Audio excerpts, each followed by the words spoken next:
back again.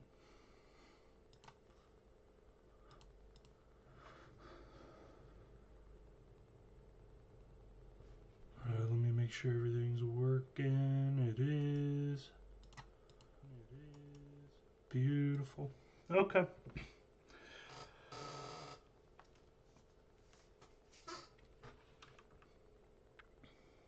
Let's put out the word.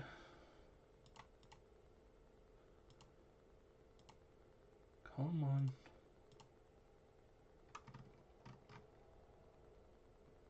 Give me 2 seconds.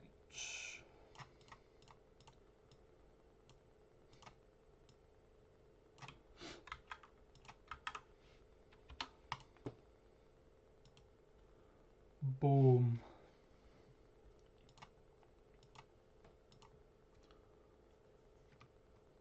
Alrighty, we are back again.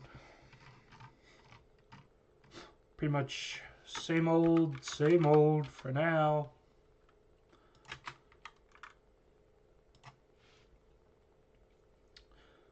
I think the big thing today is we're gonna go through the metaethics and try to ground out some very difficult problems.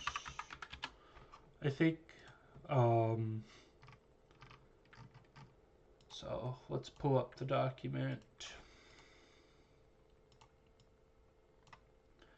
here.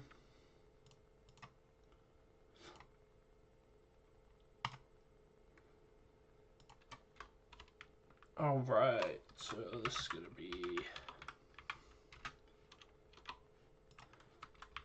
let's see.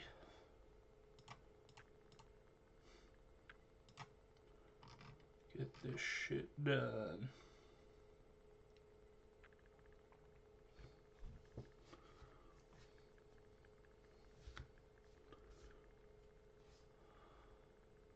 Okay, we'll get this document made. So this one's going to be Atheist Meta Ethics.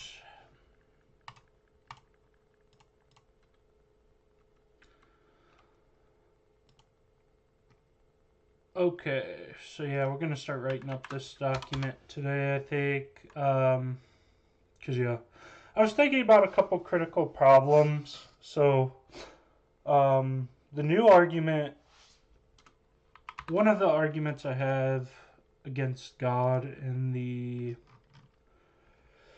Hey, what's up, Lillian Gibb? Hey, Pokey Froggies, how's it going? One of the main arguments we had was that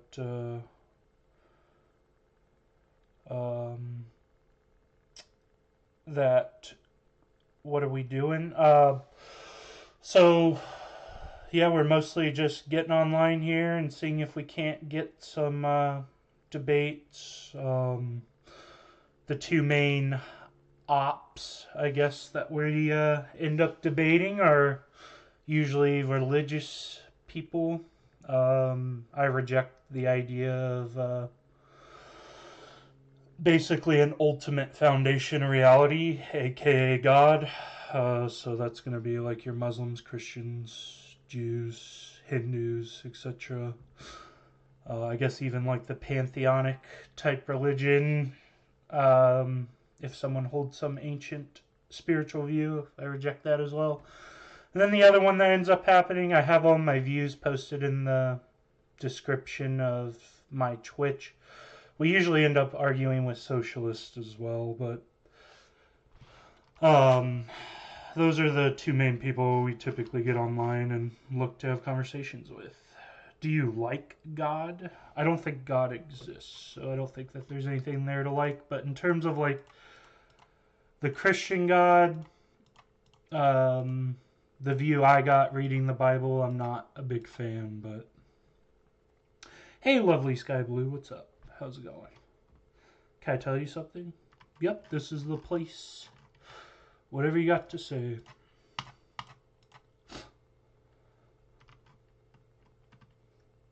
But yeah, I don't really like God, at least any of the views I've seen, either in the Quran or the Bible. I would say, but in terms of liking the concept of God or an ultimate foundation, it's okay. I mean, it would certainly make some things easier to have an ultimate foundation, I guess. It's a little bit less thinking and stuff. So it's just utilitarianly better, I guess. What games do you like to play?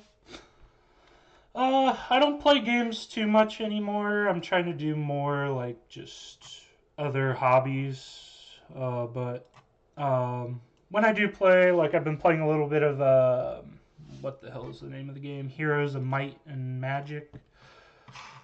I play a little bit of NBA 2K now and then. I play a little bit of Europa. I like grand strategy games. Occasionally, I've played Elden Ring. Um, haven't played Elden Ring in a minute, but yeah, a lot of RPG games and stuff are fun. But I try not to play as many games anymore. I try to read. Been trying to get back into music. I've met God before, and I'll tell you, He's real. He's helped me before, and He's helped with sickness and other things. Yeah, I mean, I'm never going to reject your personal experience, but I just reject that God exists, I guess. What hobbies do I do? Yeah, I've been playing piano. I was going to school for music education and pretty much stopped almost immediately. So I like music. Been trying to get back into playing music. I read and been trying to just read in general. Like philosophy is a hobby to me. I like reading, learning. I also like shooting. I like long distance shooting and precision rifle shooting. So, um, yeah, I think that's fun to do. And then I'm also generally a big fan of fishing as well. Play basketball. Hell yeah, I like basketball. I think basketball. I used to play basketball when I was in school and stuff. I like basketball. I haven't played in a minute, but yeah, I think whenever I end up playing any sports or doing anything outside, we usually end up like it's more like baseball or playing catch. But I don't have a basketball hoop anymore. Probably need to get one again because I do like playing basketball. If you play something, people can probably join. Yeah, I mean, yeah, we might do some gaming at some point. Um, well, if that's what you mean by play something, we might try gaming at some point. It's not the main thing I'm trying to do. We might do some gaming streams at some point, but it's not the main thing we're trying to do. The project of this channel is more, I guess, philosophical and political in nature, so we will probably do some gaming at some point, but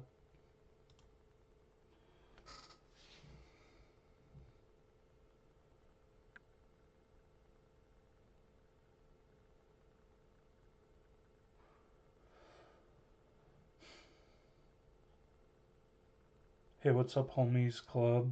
Why does the Boltzmann H theorem admit monotonic entropy production in dense gases, violating molecular chaos via three-body collision integrals in the Inskog level? I understand about like half that, but not all that. I don't know. Do you have dogs or cats? I do not. I don't have any. I don't have any pets as of now. Maybe one day, but I think it'd be a bit irresponsible right now. We've got to keep building financially in life.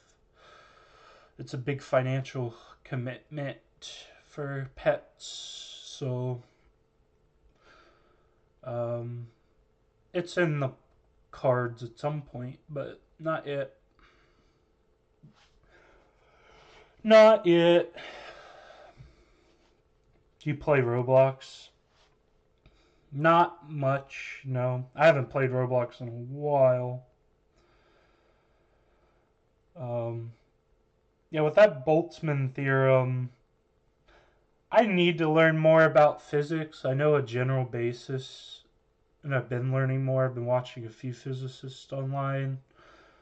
It's one of the next things on the reading list. But if Homies Club, if you got a paper or something, I don't know. I can't answer a physics question. I would have to, like, turn you to, like, I don't know, when Dr. Blitz or something on YouTube streams, you'd have to go there. I can't really answer too many physics questions. I finally have a general. I think I get the concept of general relativity and special relativity now. And, like, I think I understand the four fundamental forces. I kind of get the weak nuclear force at this point. I understand the strong nuclear force and gravity and the electromagnetic force, but there's parts of, like, nuclear physics I still don't understand. So if you come at me with physics stuff, I'm just gonna have to be like, well, I gotta divert you to a physicist, or I'm gonna need to read the paper to I'm gonna need to read the paper to be able to tell you anything, unfortunately. Again, I think I have a basic understanding. Can you play a game? Not the main point of the stream, unfortunately. I mean, maybe at some point we'll do gaming streams, but right now I don't think I'm gonna be doing gaming streams. I do some every once in a while, so yeah, maybe at some point we'll do a gaming stream again, but not right now. But yeah, I think I have a little bit of a grasp of physics, but if you start throwing out specific theorems or papers, I'm not going to know. I'm just not a physicist, unfortunately. If I could go back to school right this second, I'd probably go back and do, I'd probably go back and study physics, or maybe even just, it'd probably end up being physics. It's interesting. I'll probably end up reading about it more. Hey, what's up, M9I or 173M9I? How's it going? What's your question? I love questions.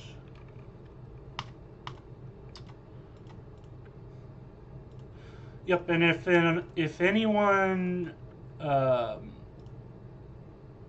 would like to have a discussion, if anyone disagrees with the topic, right, I'm an atheist. I don't believe in the concept of an ultimate foundation of reality. If you do, so any sort of theism, particularly Christianity, Islam, Hinduism, if you want to have a conversation, then go ahead and join the Discord. But yeah.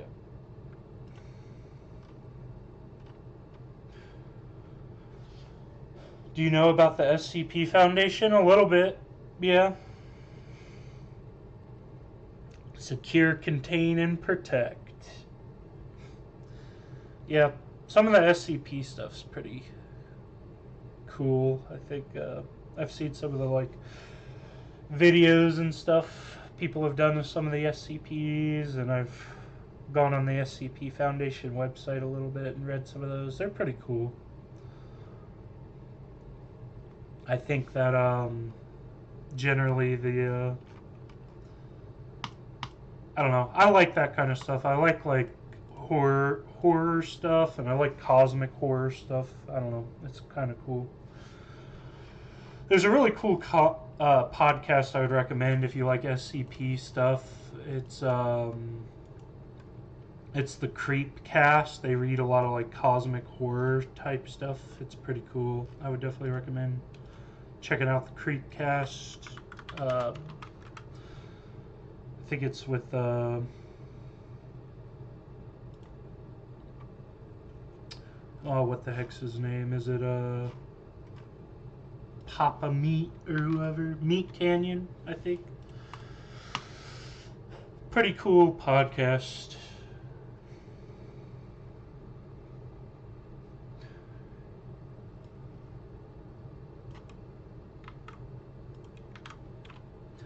But yeah, I think give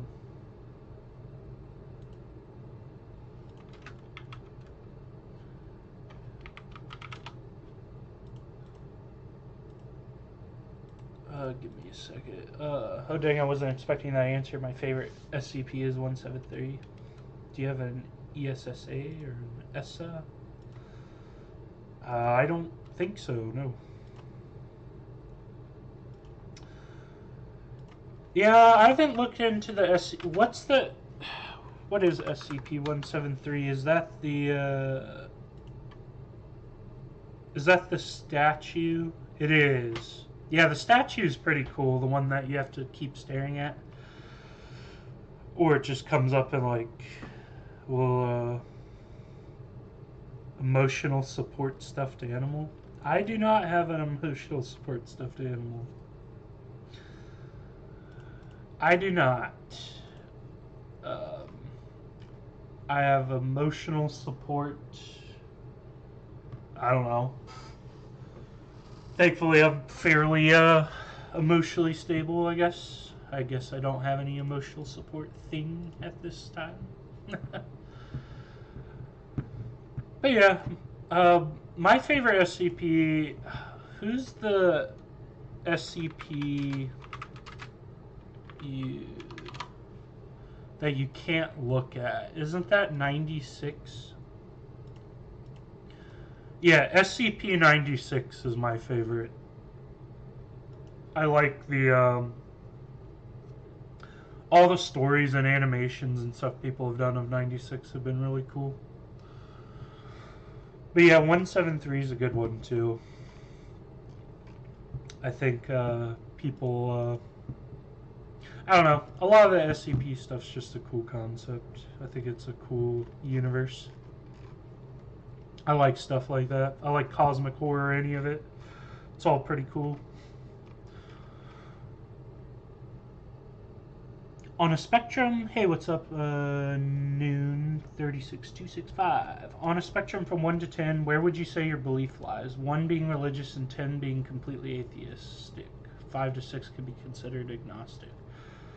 Mine would be a 10. I am solidly atheistic.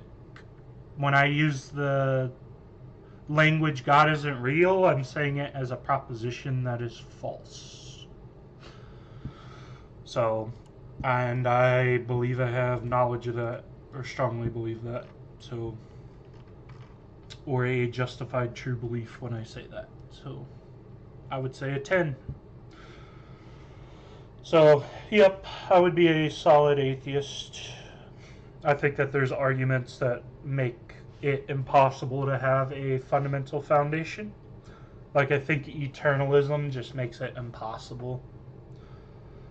Also, I think moral realism, from an atheist perspective, makes it impossible to have an ultimate foundation.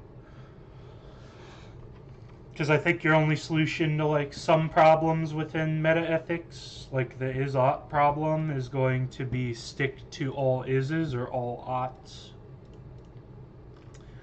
And I think the only way you could believe God solves meta-ethics is if you. Thanks for replying to my message. Yep, no problem. Why is there an ESSA community and 10 people in it? I don't know.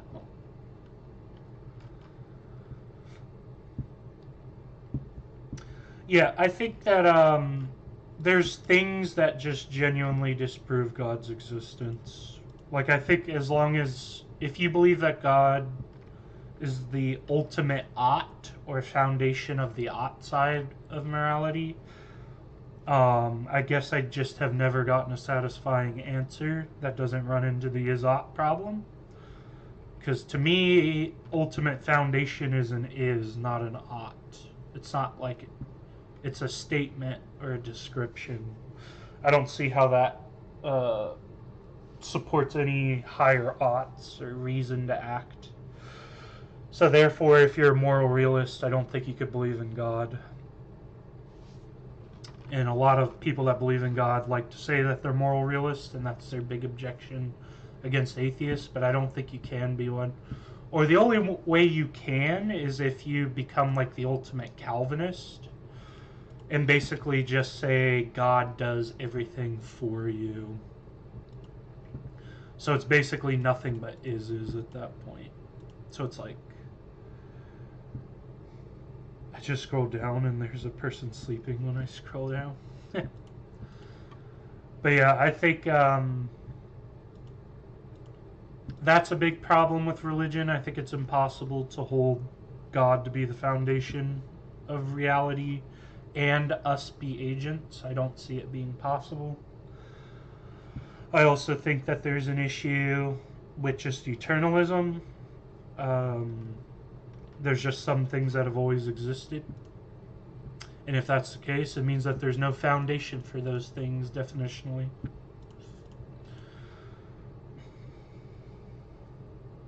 Frisk Taffy, hey, what's going on? Sins, baby, sins. Repent, sin, sin, sins.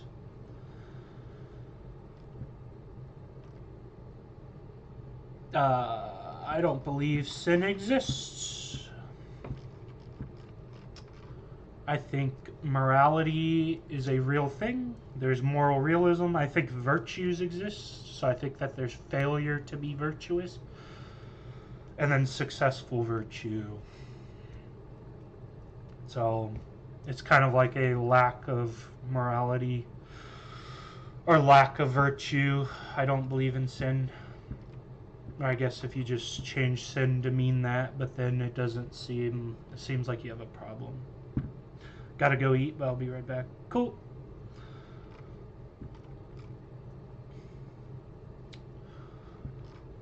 But yeah, I don't think sins exist. I think there's a lack of virtue, and then I think there's virtuous things, or things you ought do and things you ought not do. And the things you ought not do are just a lack of virtue. So, you ain't fucking hard, Navy SEALs are fucking hard. Fair. Oh, I know that video. Oh shoot, that's a funny quote. I think I just saw that body cam footage the other day. Hold on. That's the Navy SEAL freaks out on cops. Hold on.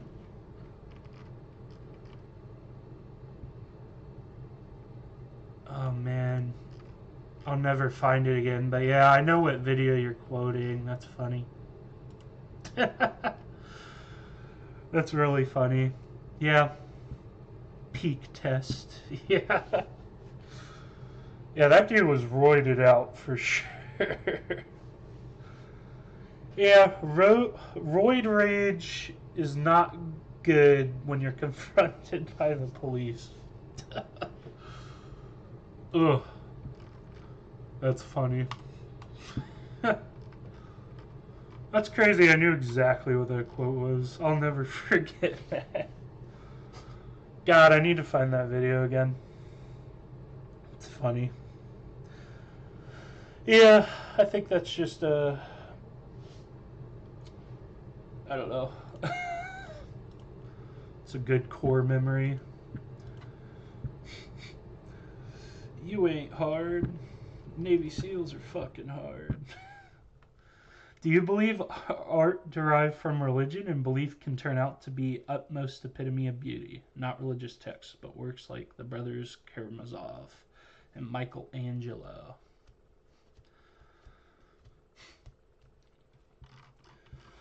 Do I think art derives from religion? No, I don't really think so. We had art throughout probably most of human history. I mean, we have likely like our ancient ancestors drew on walls and probably drew in the dirt with sticks. I think you're just trying to show the idea that's in your head is really what it is. Welcome back, Lillian.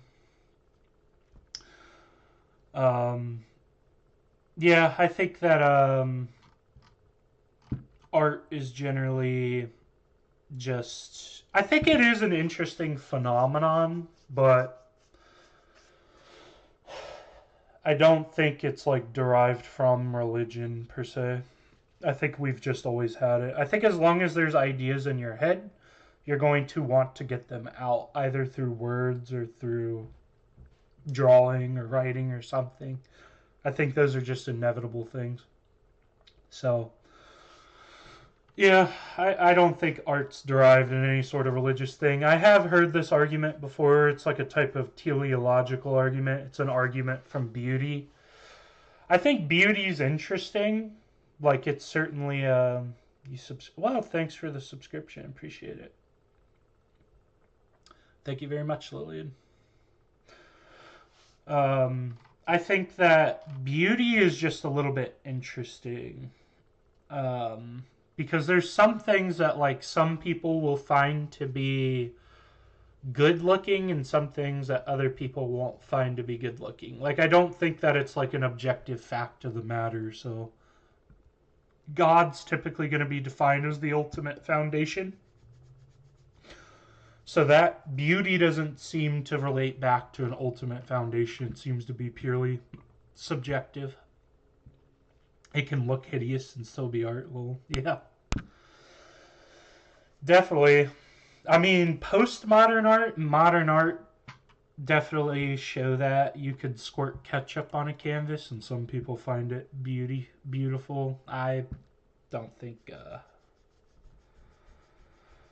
just because it's not someone's cup of tea don't mean it ain't quality tea. Well, yeah. I think the question got lost in translation. I'm also not in favor of religion, just talking about the ones specifically that are inspired by religion. Yeah, I think religion can make good art. I think all things can make good art. I think atheists can make good art. I think religious people can make good art of all different religions, and then they can also produce bad art. So, and even then, I wouldn't say it's innately objective. It's kind of like I think it's more just like a weird phenomenon of some people like patterns of certain kinds and some people like patterns of other kinds. Probably relates somehow back evolutionarily, but it's hard to say. It is a little bit tricky. It's an interesting perspective, though. Like that version of the teleological argument's a little bit tricky, but ultimately I think you're going to find. Come on, camera. Focus. Stupid thing. Alternatively asking, do you respect art that is heavily inspired by religion, or are you against religion being used for art at all? No, I think you can use religion for art. That's fine. I think that's fine. I have no problem with it. I think you could do whatever you want as an agent. Give me 2 seconds for this phone to stop. We are closed on Sundays. Okay, thanks for the answer. That was amazing. Also, my username is no one. You mispronounced it. Oh, I see. I just don't see the one capitalized. That's my bad. I pronounced it as one word. I get it now. No one. 36T65. My bed is my ESSA. Mine, yeah, mine too. That's uh,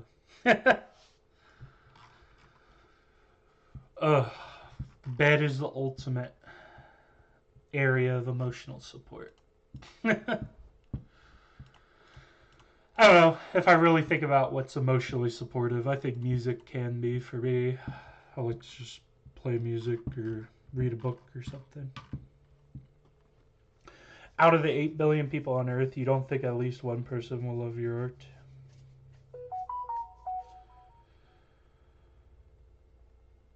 Yeah, I think inevitably, like, I'm a bad artist, but I could probably, like, put some lines and stuff down and make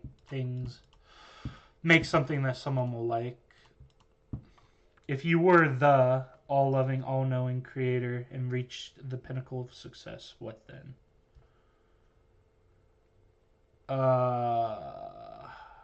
If you were the all loving, all knowing creator and reached the pinnacle of success, what then? So if I was God, what would I do?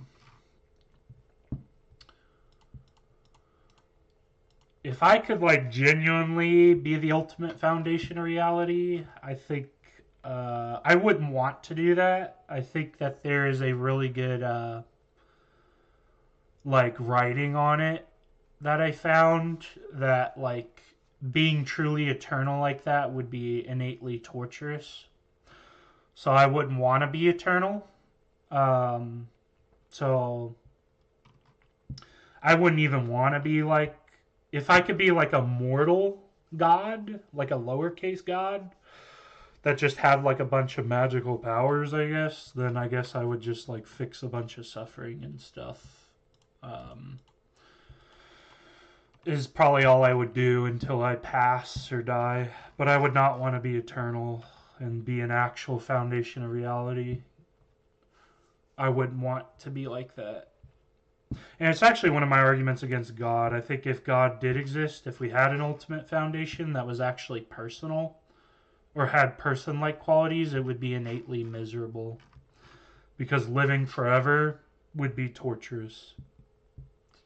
It'd be boredom to a level that you literally can't imagine. Like, the best thing I've seen try to explain it is like, you know, there's this really hard quote. It's like, it's basically from the perspective of someone that gets to live forever.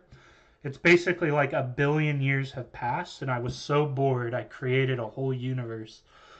And then I destroyed that universe, and then I created it again out of boredom in 1 billion years.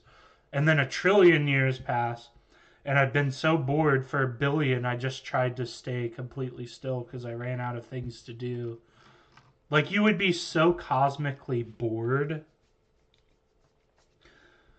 that you would want to die. So, like, I think if God did exist, he just created us to help him die, is basically all he created us for. It's like it's more like a simulation at that point. God is scientifically defined as all loving, all knowing creator. It's not really about gods, but the single definition. Well, I disagree with the scientifically defined. It's philosophically defined. I don't think God is scientific.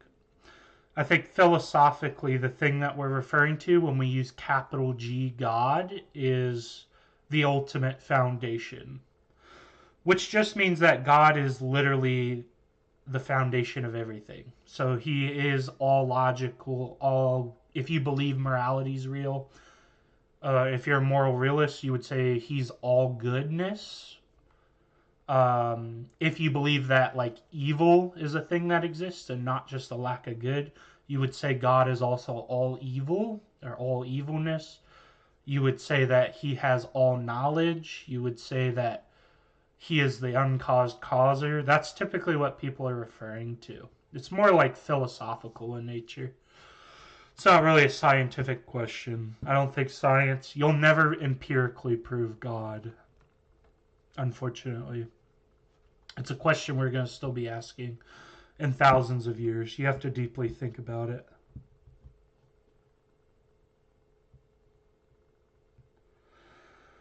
I don't think God is scientifically defined as all-powerful. It is theologically and sometimes philosophically so. Also, that is limited to the Abrahamic concept of God. That's where the misunderstanding comes in. I am full Christian. It's not about belief whatsoever. Well, knowledge comes from belief. It's a justified true belief, so you have to believe it for it to be knowledge. It's the common sense in knowing death is fake. I think death is inevitable, and I think if it isn't, I think it would be innately torturous. Like, one of my arguments would also be, if heaven exists, I don't want to go to heaven. Maybe for like a few thousand years, just to have a bunch of cool experiences, but I would just want to be destroyed or like left forever dead. I feel like you would be so miserable after living for thousands of years, you would want to die. And it would also be anti-freedom as well. Like, you don't get to die, which is very... In a sense, you're a slave to living at that point, which is very, very bad. No one said all-powerful, lol. Well, it would be in the definition of God, right? God would have to be... He would have to be the ultimate foundation of power. So everything that could be considered a power, he would have to have. Otherwise, he's definitionally not real. You won't even realize you are dying. That's the point of life. Yeah, I mean, at some point you're going to die. Which is a good thing, right? It means that you have to do stuff. Instead of just sitting around doing nothing, being bored. Hence why most people that get shot don't realize they are shot. I don't think we have enough evidence to prove that true yet. If your inner brain is eviscerated, then yeah, you wouldn't even realize it. Although that's a philosophical question. Even like what your inner consciousness is a philosophical question. It's not quite a scientific question yet. It may never be a scientific question. Consciousness is just a bit weird. It's hard to define with purely science. The higher power in the Bible is the goat. Yeah, I just disagree. I don't think that higher power, I don't think the ultimate foundation of reality exists. I think we live in an eternal, non-personal universe. And I also don't think you could be a moral realist and believe in the God of the Bible either. Well, you can, but you would have to be anti-freedom or anti-agency. Or at least reject agency existing. What is your views on new atheism, especially people like Hitchens, Dawkins, Harrison, Dennett, the four horsemen of new atheism, or do you prefer the classical arguments regarding atheism? I think the new atheists are okay. I think some of their arguments are refuted now, and just kind of a little bit silly, but I think it's because they were just trying to appeal to the common person, and they weren't in the business of truly like educating and converting people. They were in the business of I guess just arguing, I guess. Brother, when your brain is disconnecting from today's reality. Your brain realizes you will not know what's going on in surrounding because you are dying. You might need to retype that one. I can kind of get what you mean from that, but give me a valid argument against the existence of God. Sure, so God, capital G God, being the ultimate foundation of reality.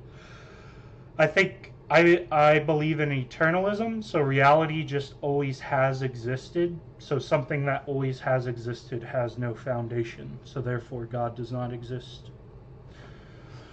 So an example for this would be that time has always existed. Another example would be actualization has always existed. And there's a few things that could have always existed, but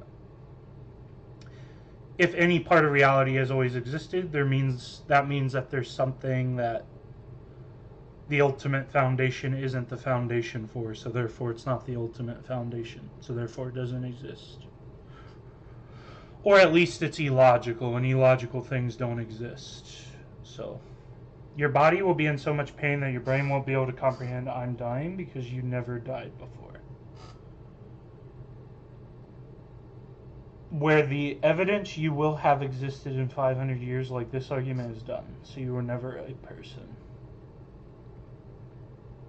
I don't know what that means. But yeah, there's several arguments against God. I also think you can't be a moral realist and believe in God while also being a person who believes in free will, which most Christians, I'd actually say if you read the Bible, you have to accept free will. Or if you read the Quran, otherwise God's existence makes no sense. Which you could just accept, okay, God is illogical, but illogical things don't exist. You're not real, basically, in your own argument. I don't know. Just as a general question, have you read the Bible? Yeah, I used to be a Christian. I've read through it a couple times. It's been a while. I've recently went in and started studying it. So yes, I've read it, but in terms of like truly understanding it, I don't think I've studied every aspect of the Bible, not even close. I've studied a couple of the prophets, like Hosea and Amos, so a couple of the minor prophets. I haven't studied the major prophets yet. I've studied Genesis and Exodus a decent bit now. And then I've been trying to study the Gospels because that's what a lot of people bring up now, Matthew, Mark, Luke, and John. But I wouldn't say I'm an expert yet. Certainly you can know the Bible more than me. Probably most people, if you truly believe in religion, actually I would say I probably know more than the average religious person, but if you do it a lot and you're truly dedicated to your religion, you're going to have read the Bible more than me. I grew up religious, so I've read the Bible and know all the stories of the Bible, but I'm not going to be able to quote things off the top of my head. I have been studying some, so there's a few books I'll be able to quote some things, or I'm going to be able to give you the gist. So, what if God,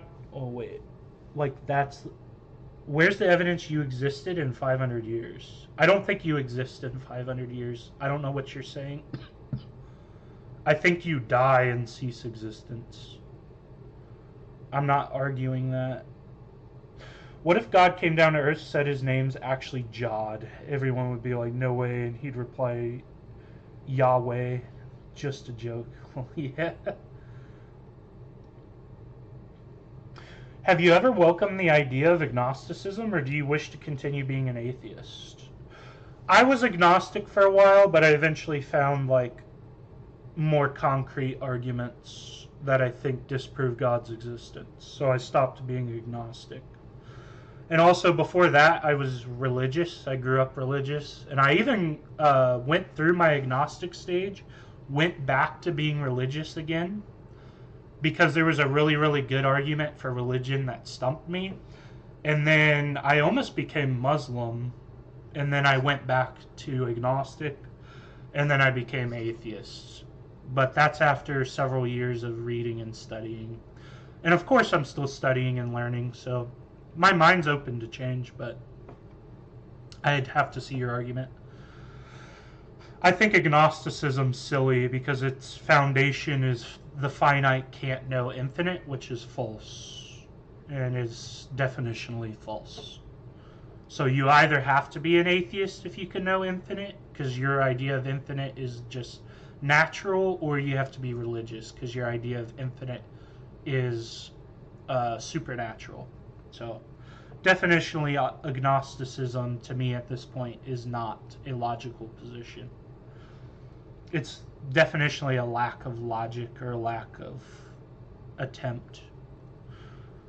But I don't know. I can absolutely just be saying honestly, like, oh, I'm not convinced. I don't know. But I think if you start looking for arguments against God, I think you can land on atheism. But God wasn't an entity, and until people realize that, he will never rise. If God's not an entity, then he doesn't exist. You will never wake up until you realize that act like they act like they never believe when they really do, whether it's in life, their goals, future, existence. Wake up. It's about interpretation. Blame is fame, money is a game.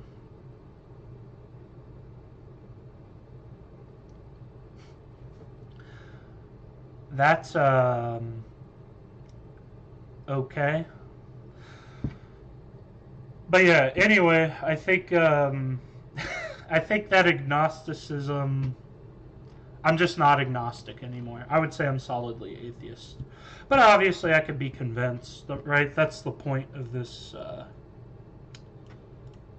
this stream, and why I stream is to offer a place to have a discussion with people I disagree with, right? I mean, this ultimately is the opposite of a safe space, right? I'm here to be challenged, so that's the whole point. God is literally scientifical. Wake up. Yeah, unfortunately, Frisk Taffy, God is a philosophical question that you have to use logic and reasoning to determine for yourself. The scientific method can't prove God's existence, but at least not that we know of right now, and I highly doubt it will ever be the case. Everyone interprets the Bible completely different. Isn't that kind of an argument against yourself, that it's not scientific? The purpose of science is that it's empirical. It's like something everyone could touch, see, smell, hear, or feel. If the Bible is producing different results, it's probably not something that everyone is feeling, touching, seeing, hearing, or smelling the same way, which definitionally means it's not scientific. The point of the scientific method is to find empirical things that everyone could experience the same way with one of their senses.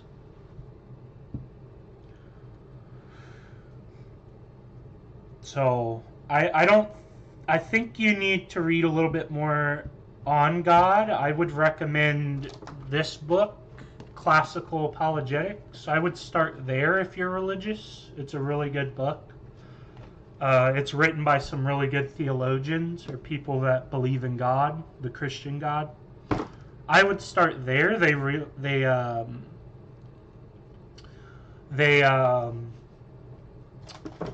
They do a good job laying out all the classical arguments for you. I would start with that one, but like genuinely, like I just don't think that you understand what the word scientific means, unfortunately. Which is okay. Like, a lot of people think science is just truth, but that's not what it is. Truth is a philosophical concept. Do you believe in the existence of Jesus as a normal person in the 1st century BCE, or do you think that's completely unverifiably wrong? No, I think you have to accept Jesus existed, for sure. You can't say Jesus didn't exist. It would be a very, very weird thing for the church to lie about, especially the early church, because they were being persecuted by the Romans. It would be weird to be like sticking to a complete lie. Like, they were clearly convinced of a dude that had some really cool ideas at the bare minimum. Like, something happened. So yeah, I think that yeah, Jesus obviously existed, or someone named like Jeshua, something like that existed. So, like, the person of Jesus was a real person, but obviously, I don't think that he performed miracles or was God. So, I think you need to stop trying to understand God. It sounds like you might be an atheist, yet you're claiming to be a Christian. It sounds like you're a postmodernist. You don't believe that there's objective truth. So if that's the case, I don't see how you could be a postmodernist and believe in God. I don't understand that. Or like a structuralist and believe in God. Like it's kind of like the Jordan Peterson version of theology. It's basically atheism. Because you're just saying words are just based on structures, like even the word God. Like there's no actual thing being referred to by God. That's a fundamental fact of the matter. Which means that you basically don't believe in anything, which isn't good. Or I would just reject the whole belief system that you have at that point. So now you'd have to convince me that words are just words or whatever. I think you're ignoring the fact that science was originally part of philosophy. Yeah, well, that's the thing. I think saying science is some innate truth machine is weird. Science is in itself just a tool or a method of learning things or saying something comes from like empirical senses, right? You're going to be able to touch it, interact with it. It's an actual thing. And it's just a method of proving those things are there through things that you could actually see and witness. So that's the thing. People say, oh, God is just answered by science, but it's going to ultimately come down to just what is true or not. Like, I guess I just don't see how science in itself is going to prove God's existence, I guess. Science is philosophy. Well, they don't understand Einstein's law of relativity. Is that gravity and acceleration are the exact same thing, but interchangeable. Oh, I don't think they don't understand Einstein's law of relativity is that gravity and acceleration are the exact same thing and interchangeable. Kind of. That sounds a little bit off. I've been reading about special and general relativity. That seems a little bit weird. I think he was saying that your frame of reference or your inertia is related to your experience of gravity. Like they're related, they're not literally exactly the same thing. I think that's just false. Actually, that's just definitionally false because otherwise you would just use the words interchangeably, but clearly there's a difference. But your mindset literally screams Gregor etymology, lol, wake up.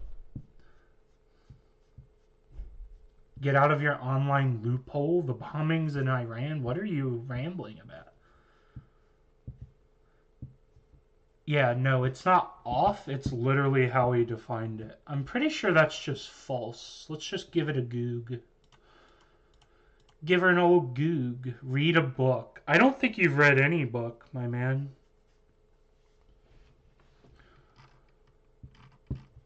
I'm starting to think that you haven't read anything. Einstein believe that acceleration is gravity.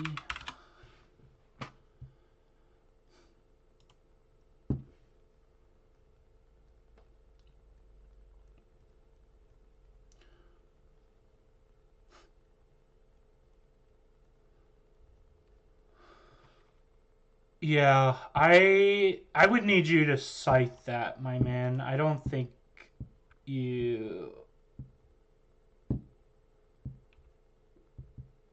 I think he was speaking in terms of like your experience of them. So like if you're moving Okay, let me see if I can remember this. I think Einstein said if you're moving up in an elevator, it would create the same effect as gravity, as if you're just standing or just being somewhere in space and being attracted to something.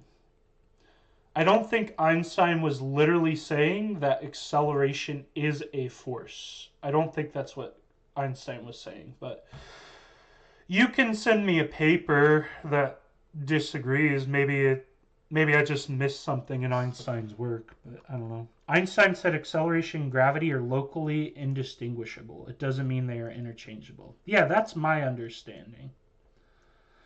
Gravity is a force, acceleration is the consequence of that force. Yeah, that was kind of my understanding. And I even Googled it. I don't think what you're saying is true. I would need you to cite that. Can you give it an old Goog for me? Give it an old Goog alert? And, or Chat GPT, I assume is what you use more based on the things you're saying? Uh-huh, for sure. Force and gravity are equations, dumbass. Oh, no. Okay. Yeah, you're telling me to read a book. I think you just demonstrated you don't have any clue what you're talking about. I think, yeah, I just. That's unfortunate. That's brutal. I get that you want empirical evidence. I don't really need empirical evidence for the existence of God. But a lot of things can be true based on logic and theory. A lot of scientific theories are taken as facts despite not being empirical. Yeah, no, I would never say that I only need empirical evidence for the existence of God. I've never said that. I think logically God does not exist. I actually think that you're not going to find empirical evidence. I don't think you could touch, see, smell, hear, feel. You won't feel your equilibrium getting moved by God. Nothing fundamental to your experience is going to prove God. I think you have to prove it through like logic, reasoning. You could also prove it evidentially, but you're not going to prove it like empirically with an experiment. I don't imagine what the experiment would be to isolate a particular thing. So I would never say you need empirical evidence for God. Just how torque literally means equation force x mass. You're telling me I won't taste the existence of God? That's right. That's right, universe. You will not taste God, unfortunately, no matter how hard you try. Even if you want to, you can't.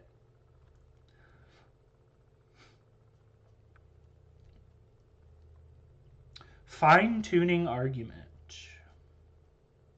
You are a dumbass. Wow, very intelligent.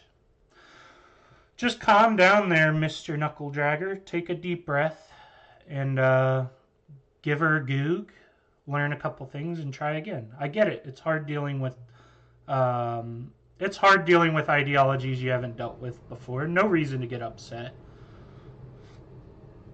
Just take a deep breath and try again. I promise you'll be okay. I'm here to help. Let me know how I can help you. Fine tuning argument. I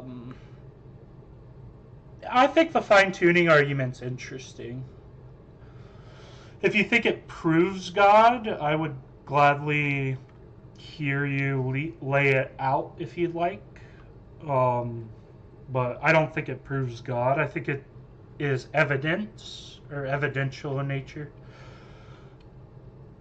Well, it depends on which fine tuning argument, right? I would need to hear you lay out which one you think works.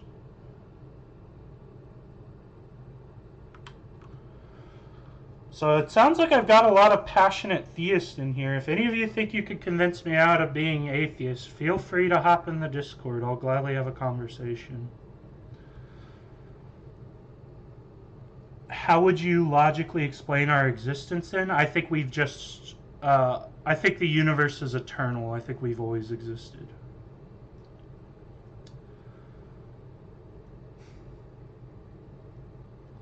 So, This guy is a walking ad hominem fallacy. Well, he's just a bit upset. I'm sure he'll come back. He'll take a deep breath. This rage bait stuff is just sad to see. I'll pray for you, you very big man. I hope you find the guidance you need so you can stop being this person and find some happiness and maybe a shower. Man, you seem very upset at facing other ideas, Frylock. I understand it's difficult being challenged on things, but no reason to get upset, Smooth Brain.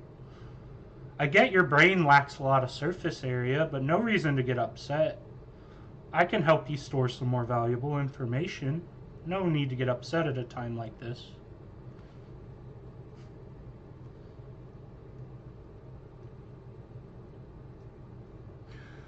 There is a literal, indirect, empirical evidence of God. Please wake the fuck up.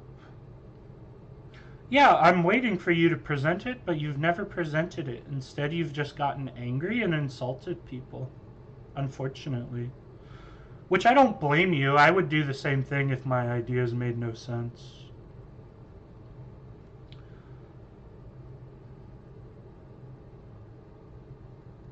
Would you read that in the Bible? Wow. Well, no one, I think Frisk Taffy isn't actually religious. I think they might be atheist from the way they're arguing. I don't think Frisk Taffy actually knows anything. I think he's probably an atheist. He might be trolling or something. I don't know. Onion is better. Well, it makes God's existence more probable than mere chances, which one is probably just coming out of nothing or being created by intelligent being. The universe is not eternal logically. I would recommend about reading the column Cosmological Theory. Yeah, I reject the cosmological theory because of eternalism. I think time has always existed, and I think actualization has always existed. So therefore, two fundamental parts of reality have always existed. Also, energy has always existed. So I think that there's things that just always exist. And there's actually a logical argument for them.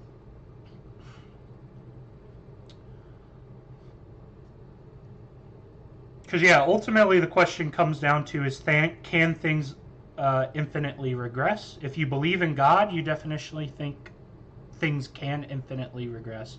You just don't think the universe can infinitely regress. You think God infinitely regresses backwards. Hence, eternal.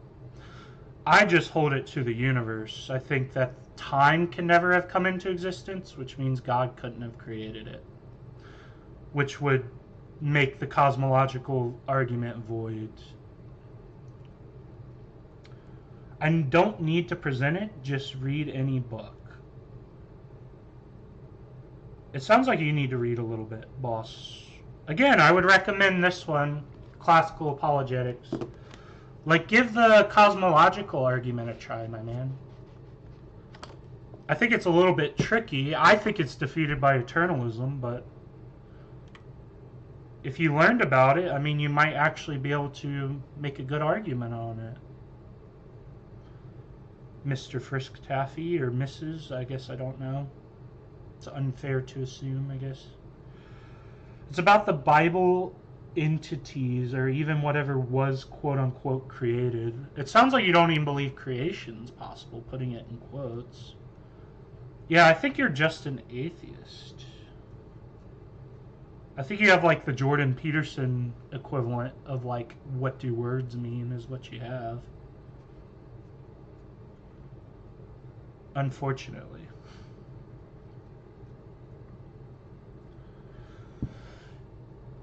Yeah, VVVEs. I could show you this. Hold on, let me pull it up.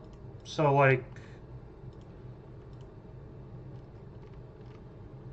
yeah, like, I used to think the cosmological argument was solid. It's one of the reasons why I was a theist for a while and why I was religion. Why I believed in religion was because of the cosmological argument. So the time argument goes like this. Let me make sure this is like actually visible. I think it is. Give me a second as well.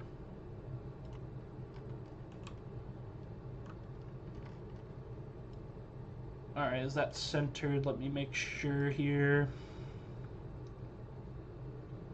What time has always existed? That would make you ask the question, what was before the Big Bang, for instance? Yeah, it was just more time or more universe. I believe in a big bounce, big crunch theory of the universe. So the universe bounces out and then reduces back to a hot, dense state and bounces back out again and then returns to a hot, dense state, which is really tricky because it requires entropy reversing, which I'm not a physicist. I've been reading on entropy.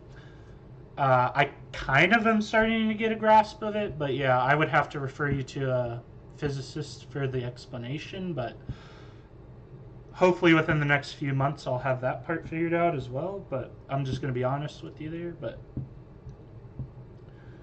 isn't making sense. Well, the time argument goes like this. So in order for time to come into existence, the proposition time does not exist would need to change from true to false. All changes to all states of affairs occur within time. Time not existing is a state of affairs. Therefore, time has always existed. Therefore, God didn't create it. So basically, if time didn't exist, it would have to go from not existing to existing, which would mean that a state of affairs would change, which would mean time would have to pass in order for the state of affairs to change. So basically the state of affairs of time not existing, so the fact of the matter that time doesn't exist, would have to be able to change, which means either time never exists, which would mean that the universe could never exist because nothing could change, or time has always existed. So basically this is a new thing. Like, there's some really good books. Hold on, let me think here. From Divine Watch, wait, what is it? From Divine Time Maker to Divine Watchmaker, I think.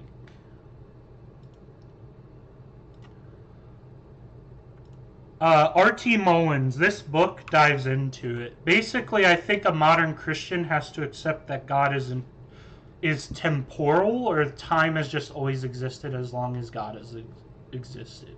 Like, God could not have created time.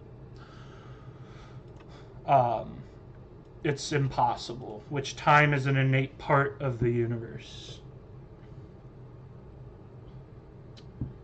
Okay, after this message, I'm convinced Frisk Taffy is trolling, because this one is really so humorous. Time is man-made, lol, you think cavemen had clock? Yeah, I think he's an atheist trolling, which is fine. I can go for a good laugh, but yeah. Oh, makes sense. So you define time as in which sequence takes place. Yep. Time is the dimension in which change takes place. Yep. I basically hold to the B theory of time. So, yep. Which I think there's, you know, obviously general relativity and special relativity, I think both help support the B theory of time.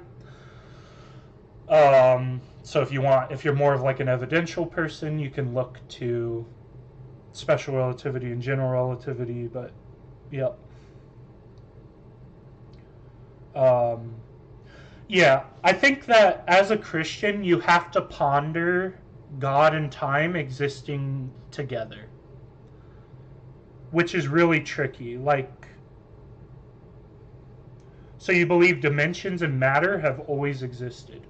No, I don't think matter always exists, because energy can create matter. I think energy has always existed. And I would say dimensions, or the ability for things to be mapped, have always existed, or the ability for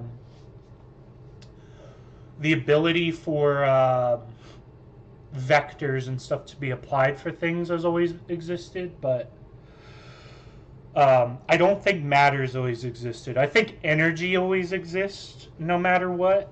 and energy can create matter, basically.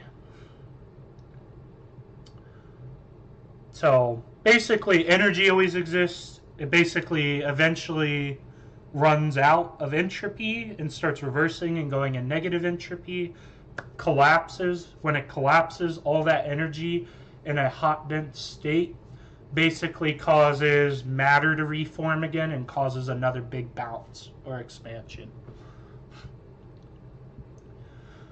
So that's basically my belief. So therefore I get eternalism. God exists outside the realm of time and space, my friend. I think we have a different definition of what God means. So time was started by God, if that makes it simple. No, definitionally it's impossible because time has always existed. God is defined as the ultimate foundation. Now, the way that you could, I'll be good faith here. The best argument I've seen is that God and time are similar to space and time, that they're just codependent. So, like, God makes time happen because time makes God happen, which makes time happen, so on and so forth.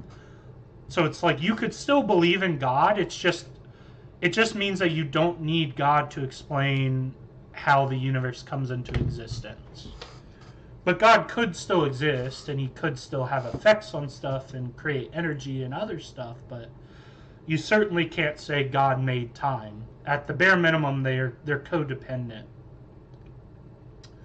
Which even then I eventually just realized, okay, it's probably getting gods of the gappy. Like you're just redefining limits as God. So that's, I would recommend reading about it. Again, Divine Time Maker to Divine Watchmaker, I think is a really good book explaining how God has to be temporal and how you can be a Christian if God's temporal. How does morality exist in an atheist view? Yep, so I'm a moral realist as an atheist.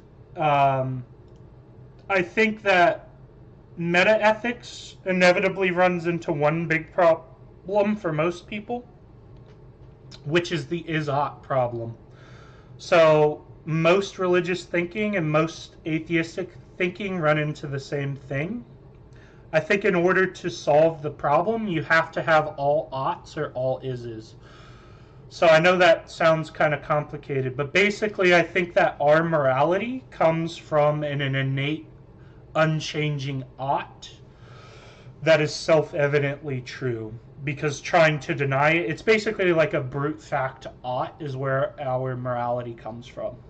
And I think that brute fact ought, well, I think there's two. I think there's a personal one, and then I think that there's a social one.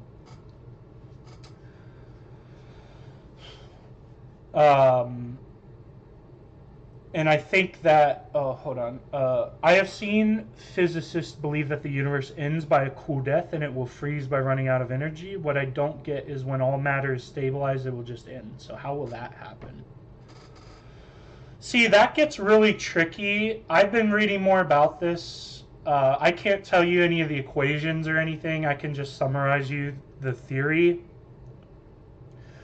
I guess the matter, because of the weak nuclear force, all of the protons and such will all basically decay into energy at some point. And once they've all decayed and they can't decay further, then the universe is just over at that point. So that's another view of the universe, is that it just came into existence and one day will stop. So there's just like a beginning and end. It just stops. It just starts and stops. That's it. Cold turkey. So that argument seems a little bit tough for me. Even if you're like a Christian, that one's hard to grasp, because it's like God's going to let the universe, like if he's all powerful, he's just going to like, if God is energy and the embodiment of creation, like he's just going to stop it. It's kind of odd. So that one doesn't seem like intuitive to me. But that's the argument, is that one day everything will decay, and it's just like unstoppable. You're saying something is impossible for God, and that's where we disagree. For me, nothing is impossible for the God I believe in, and he exists outside the realm of everything humans are capable of imagining. Yeah, I mean, that would include logic. So you would say that God is illogical, which illogical things don't exist. Like, I guess I just disagree with your fundamental view at that point. I have no reason to suspect illogical things can exist. I guess this is my problem with presuppositionalism. And presuppositionalism kept me a Christian for a while. But I think presuppositionalism still presupposes a brute fact. So, which the brute fact is that brute facts don't exist. So, I think that in itself would be like a contradiction. But Christians equal all yap, zero videos of a miracle.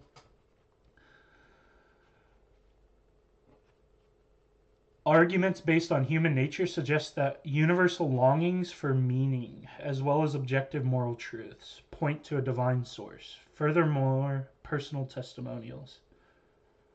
The universe operates under physical constraints and laws that are highly fine-tuned to support life. Proponents suggest this highly ordered precision points. The Big Bang theory posits that time, space, and matter had a definite beginning. No, definitionally, it requires time always existed for the Big Bang to make sense. How much evidence do you need? I just need a simple syllogism that's unbeatable. That would probably, I can't guarantee you I'd become a Christian, but I would probably become a theist right away if I had like an unbeatable syllogism. Like something just logically like undefeatable. That's a piece of evidence. So I literally only need one piece to like become a theist. And then if you want me to be a Christian in particular, I guess I would need evidence to support being a Christian. So I guess I need two pieces of evidence. Well, it'd be like one logical piece and then maybe like a hand of like 5 or 10 pieces of evidential pieces is all I would need. So not a lot. To quote Christopher Hitchens, you give out an awful impression of someone who has never read any arguments against your belief. All love, though. Reading your messages are really fun. Yeah, I'm thinking, again, Frisk Taffy, I think you're an atheist and you just don't realize that you're an atheist. I think you're doing the Jordan Peterson thing where you don't know what the word God means. You're just like playing around with the definition. God is typically defined as the ultimate foundation of reality. If you want to take like the dictionary definition, the number one definition, capital G God, is going to be the ultimate foundation. Simplicator. That's what it is. And by simplicator, because I'm sure you don't know what that means, it's basically Latin for that which is the case, or like basically just fact of the matter. So foundation of reality, fact of the matter. That's what God is. At least that's what people believe God is. I'm sure you could have some roundabout supernatural pantheonic belief, and you could believe in lowercase g God. But lowercase g God is just innately silly. Even Aristotle thought this was the case. He thought that the ancient Greek gods were silly. He thought that there was still an ultimate foundation of reality. Or it might be like kurios in Greek, I think is the word. So this is what people are referring to. Even back in the days of lowercase g's, people still believed or argued about an ultimate reality. Like an atheist in the Greek times would have just said that there's lowercase g's. So like Athena, Zeus, they're all there is. But a like modern theist equivalent back then in ancient Greece would have believed that beyond Zeus is an ultimate foundation of reality still. So that's what we mean when we say God. I, as an atheist, have thought about that and reject it, but I don't think you've thought about it. I think you think God means something else.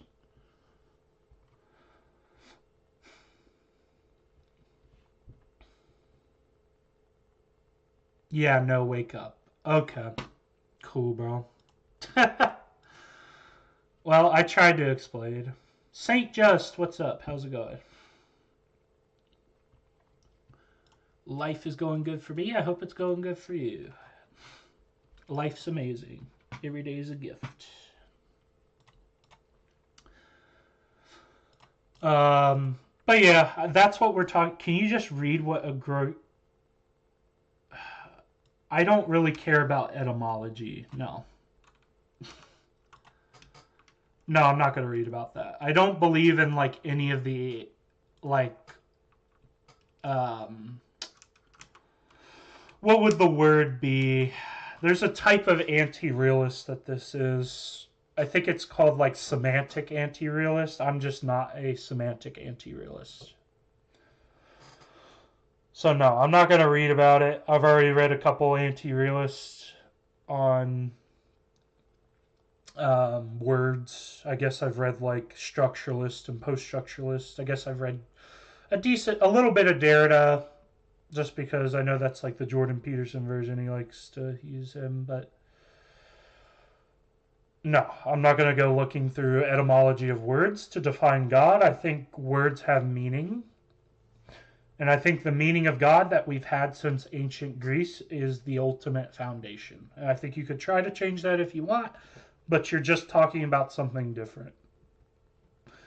So if it pleases you, instead of saying God, I can say ultimate foundation of reality does not exist.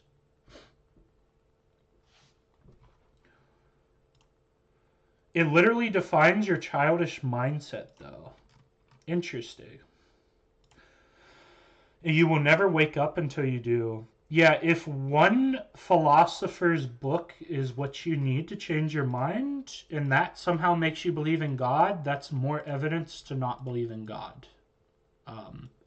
Thankfully, that's not the case for Christians, Muslims, and Jews out there. Thankfully, what you're saying is definitionally false. Thankfully, for them. So that's why I'm saying I think you're an atheist. You don't realize it. Sorry about the phone ringing. Just closed today. Stop. Stop. Call from Jerry Verley. Alright, give me like 2 Call seconds. from Jerry.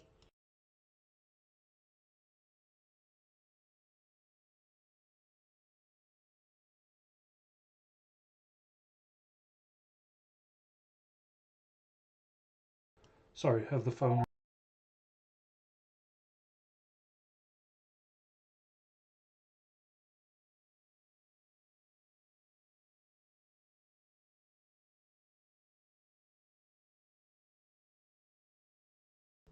Okay, cool. That's done. Alright. Oh, mother. Okay, now it's done. Your arguments are genuinely contradicting. Yeah, if you'd like, I can write down any argument for you. So, what argument would you like? Can you go ahead and articulate one that you'd like me to present? And I can go ahead and write a syllogism for you. And you can tell me where the contradiction is if you'd like.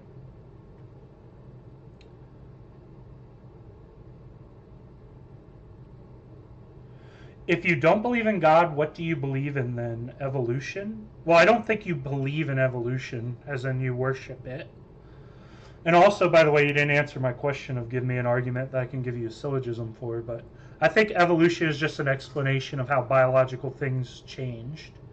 I think you could believe that God created the original things which led to us and guided evolution, but if God doesn't exist, then how come my whole house burnt with my mom and dad and not the Holy Bible? Clearly a proof.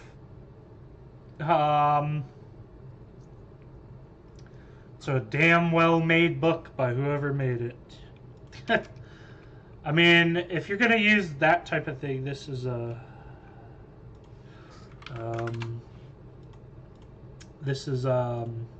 I can't deny your personal experience, so I just have to take your anecdote to be true for you. But unfortunately, it sucks that I've never gotten that experience. If God's real and that's all it takes is for me to witness a Bible not burn, I wish he would do that for me. But It seems like God doesn't do it for some and some for others. I guess I'm doomed, is all I gotta say. Unfortunately, you didn't give me that. So, good for you. Unfortunately, it didn't happen for me or for any other like good faith atheists, which kind of sucks, especially if you need it for an eternal afterlife or whatever. I just read your My Belief section. Yep. If you disagree with me on anything, you could feel free to join the Discord. It doesn't even have to be the topic of God, right? So feel free as well if there's anything you disagree with Saint Just. Or anything you'd like to ask questions about. And some of those beliefs might not be current, so if you ask me something, it's it's really good if you do, because I might have to update some things. But I think they're current, so. And my beliefs can also be found in the Discord. So anyone that wants can join the Discord. You don't even have to like debate or whatever. You could just, I post all my beliefs. I think they're current, but you know, I also have political beliefs in there, stuff like that.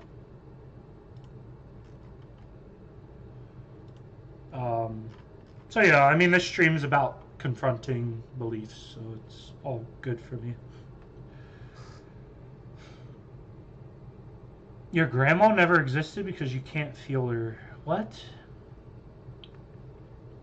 It's hard for me to believe that we always existed, like you said. And if you meant that it's just time that always existed, not us, how come we only started existing at some point? And why do species not start existing at random points in time if that is possible? Logically, you would not have been born if it wasn't for something that caused you to be born. And the fact that you die just easily disproves this little eternal logic.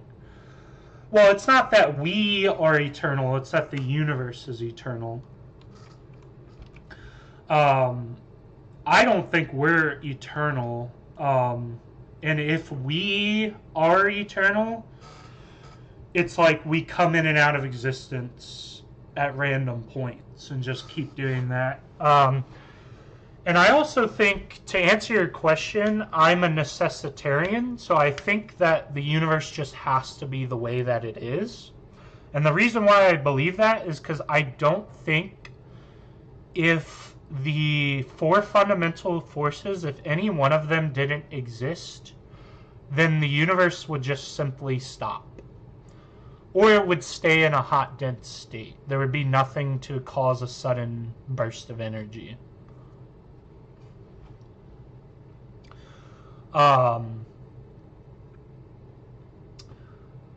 So yeah, it's kind of hard to say, but like I think I'm a necessitarian. So like the initial configuration of the energy just meant that the universe had to end up the way that it is. Because if like one like photon or one quarks was in a slightly different position, then a whole section of the universe would be different. And also, if you hold to the B theory of time, the future most thing, which is going to be the slowest moving thing, all the faster moving stuff has to happen the way that they happen in order for the slower moving thing to interact with them, which gets really complicated. But basically, at the bare minimum, the universe has to be the way that it is up until the slowest moving object. And then there's room for statistical chance after the slowest moving object. But if the universe was in a hot, dense state, it would be definitionally unmoving. So it would have, like, things would have to necessarily happen after that, the way that they did. I know that sounds kind of tough, but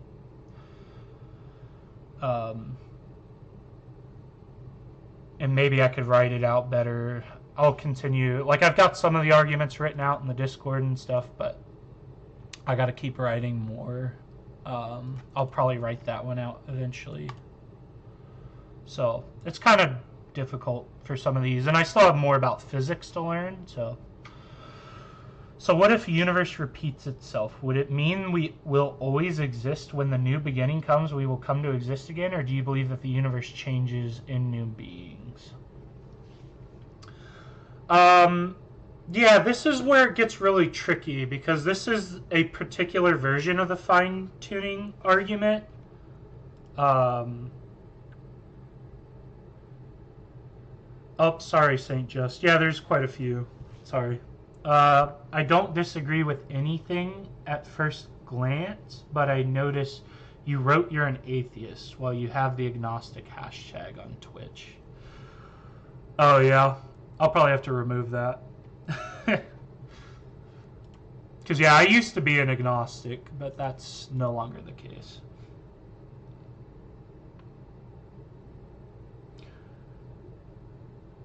Very inspirational. Thanks for the evidence. How do you turn an object in space without moving the entire object? I don't know what that has to do with anything. I don't know why you spammed it 3 times.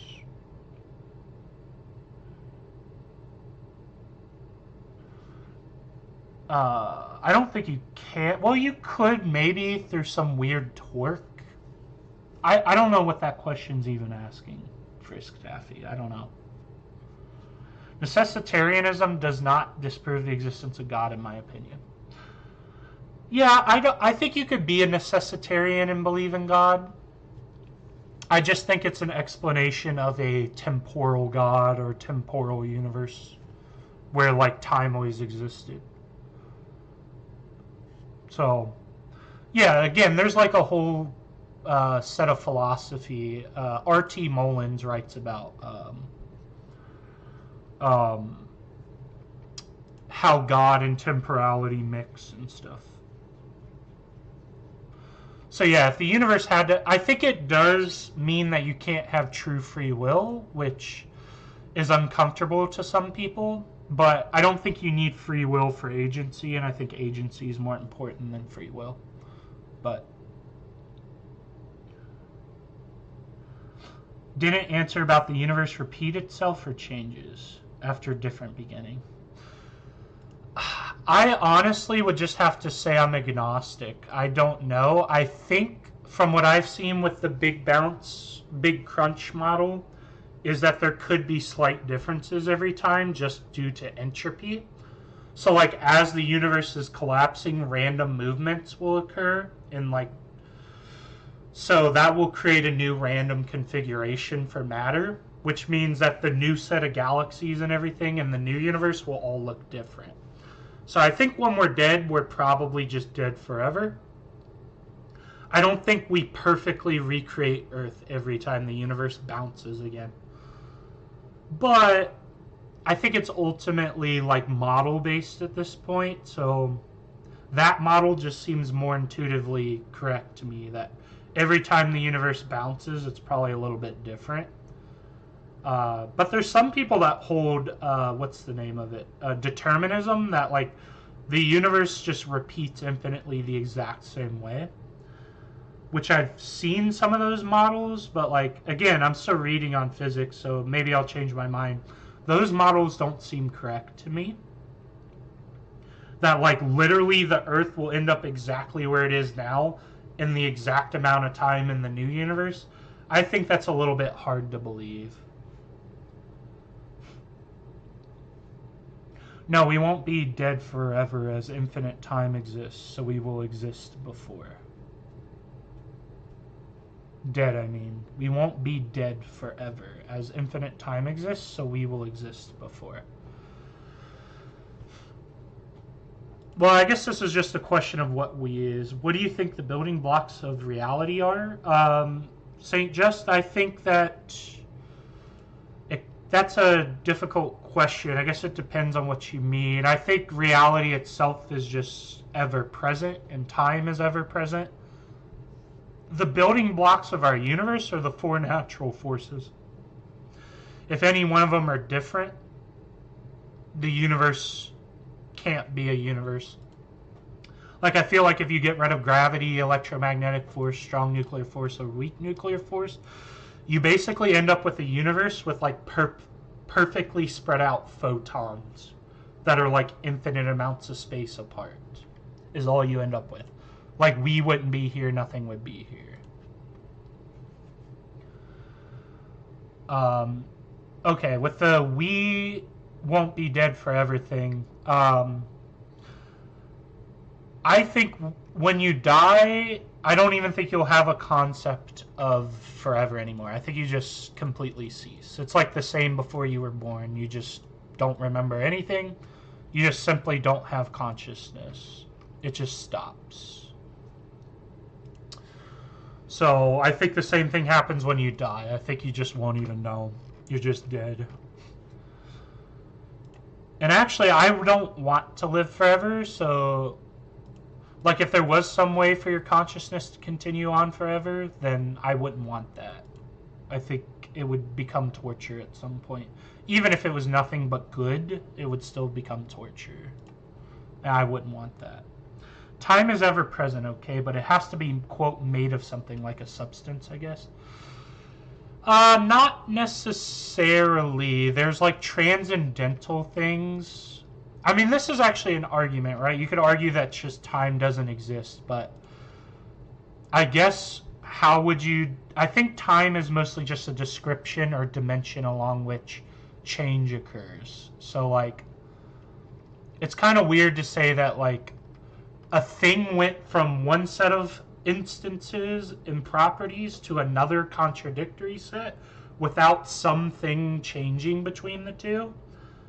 It seems like you need the word time there. So it sounds like it is referring to a substance or thing. The thing is just like a dimension or observation of change. Basically. I think time exists since we witness it. The question is, what is space-time made of? I don't know. It's like a difficult question. If the Big Bang is the beginning of this universe and previous universe came into existence for infinite time, then there was no original in the first Big Bang, so this universe wouldn't exist.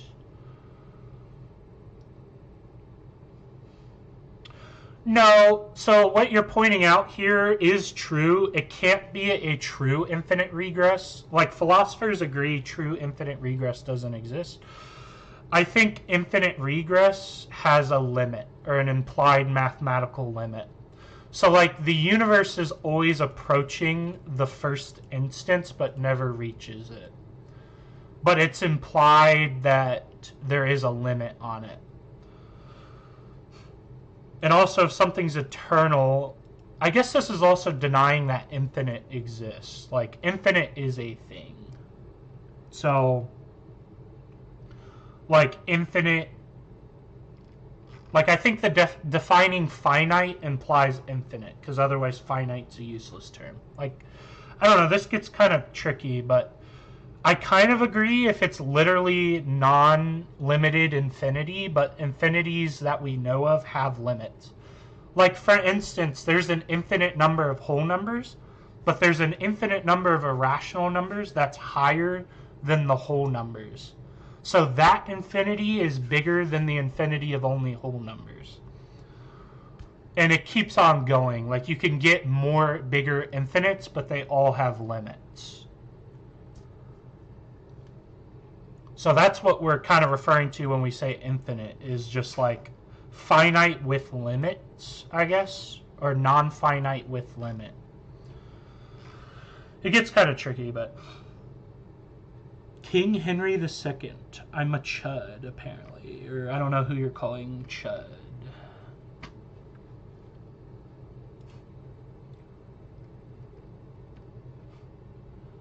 But okay, I guess. I hope that's not me. I don't think I'm a chud.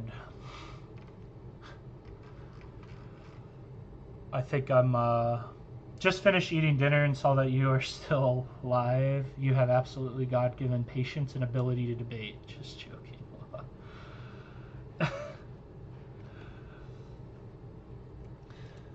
Yeah. Well, that's why I do this stuff. I am actually fairly patient. It's tough to make me angry or like lose my patience, but I don't know. Life's good. I have no reason to be upset. So, we just exchange our beliefs so far, not real evidence, let alone rational explanation. I believe the ultimate answers have to be logically and rationally sound.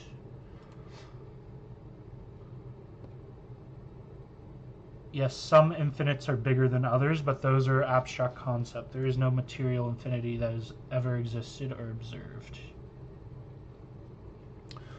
Well, yeah, I think they're transcendental in nature, I guess is my answer to this. So I guess I would hold to like Plato's belief of transcendental things. So like logic is something that infinitely persists. It's just transcendental.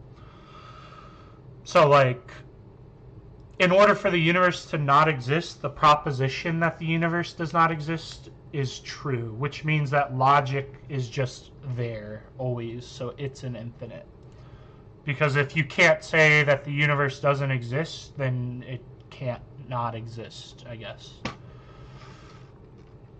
If that makes sense. Like, I guess same thing with numbers. I would say describing relationships between things is transcendental.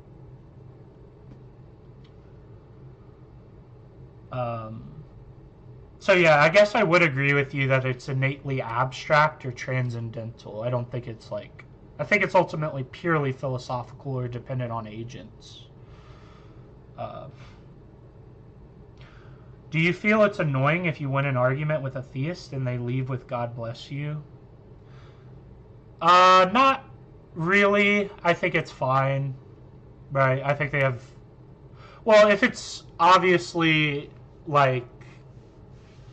I think it's a little bit passive-aggressive, so I just think it's a little bit sad to end on that.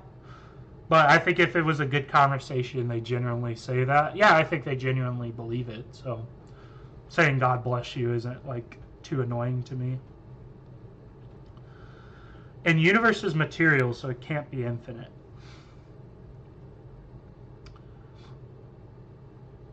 Yeah, no, I think our universe... Well, I think our universe isn't infinite. I think you could technically reach a bounds, and then you would just go into transcendental reality, or like it would be non-reality, whatever the hell that is.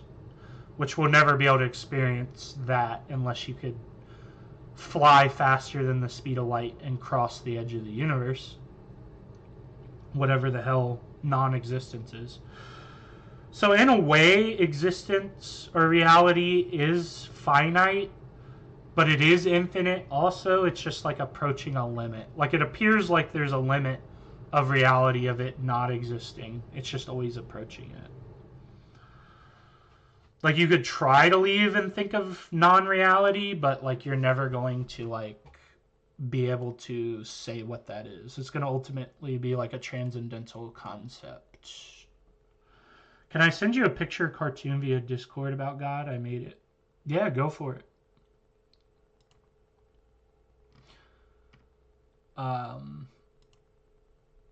Yeah, I think you're kind of right there. Like, I think material things are measurable, but like even measurement itself seems infinite. Like it just must be there.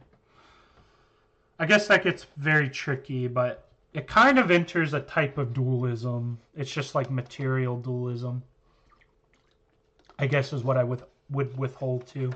I guess it's like Platonistic materialism. But isn't this mystery concept?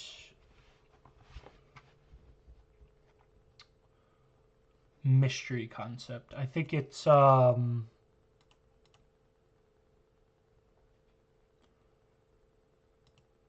is there That's funny. Is there a God? Yes, no, not yet. Interesting.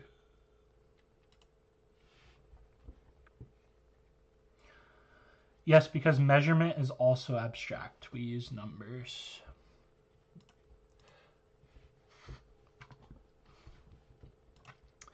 Yeah, but I think it kind of creates like a material dualism, right? So that there's like transcendental experience and then experience within reality. So like this is one tricky thing, right? Because this is actually getting into like the consciousness fine-tuning argument, which I think is like the most convincing fine-tuning argument.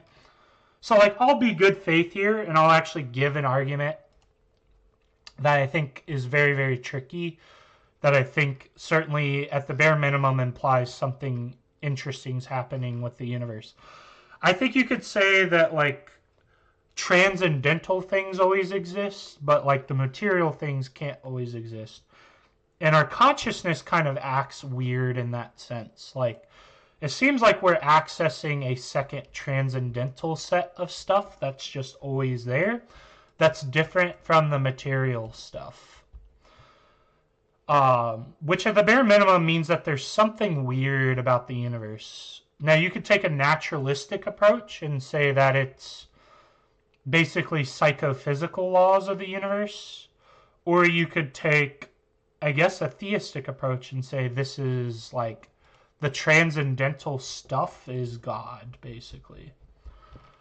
And I think that's very, very tricky. Like, I think that is genuinely like a tough argument. Like, ultimately, my answer is just going to be, I don't know. Maybe one day I'll have an answer because that is something I look into a lot. But yeah, that's like the trickiest argument for me of all the logical arguments is the consciousness fine-tuning argument. Just the idea that our consciousness is very, very odd. Like, how are we able to reach these undisputable things that just have to be the case or brute fact that seem to coexist with material things that come into existence? But you could also argue, like, energy is material.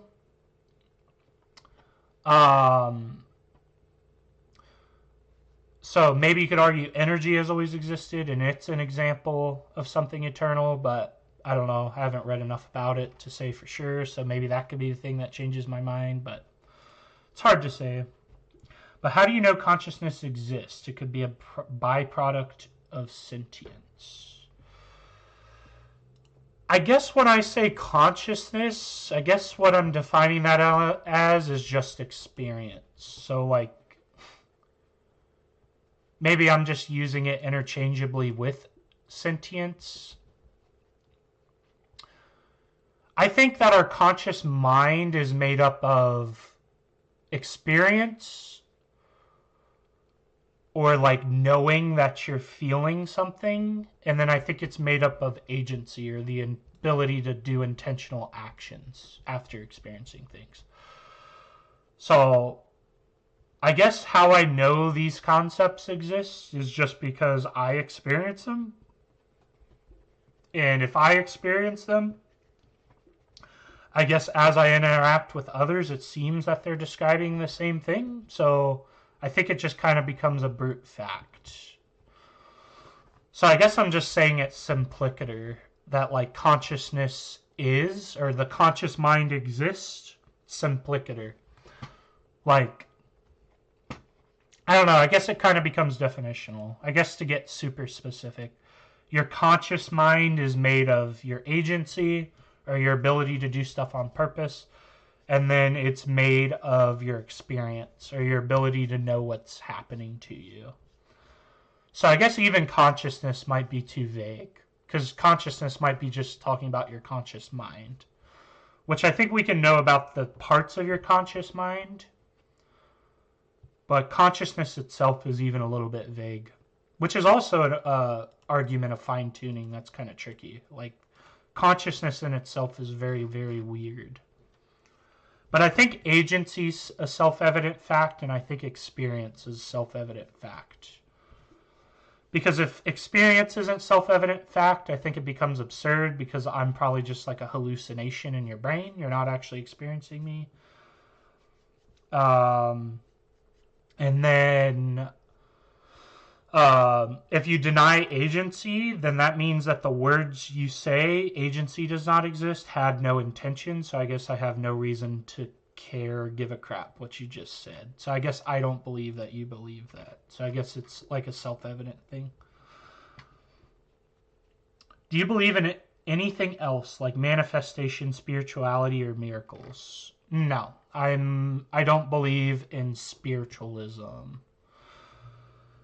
Again, my explanation for transcendental things is not spiritual. I am not a supernaturalist. I am a strict naturalist.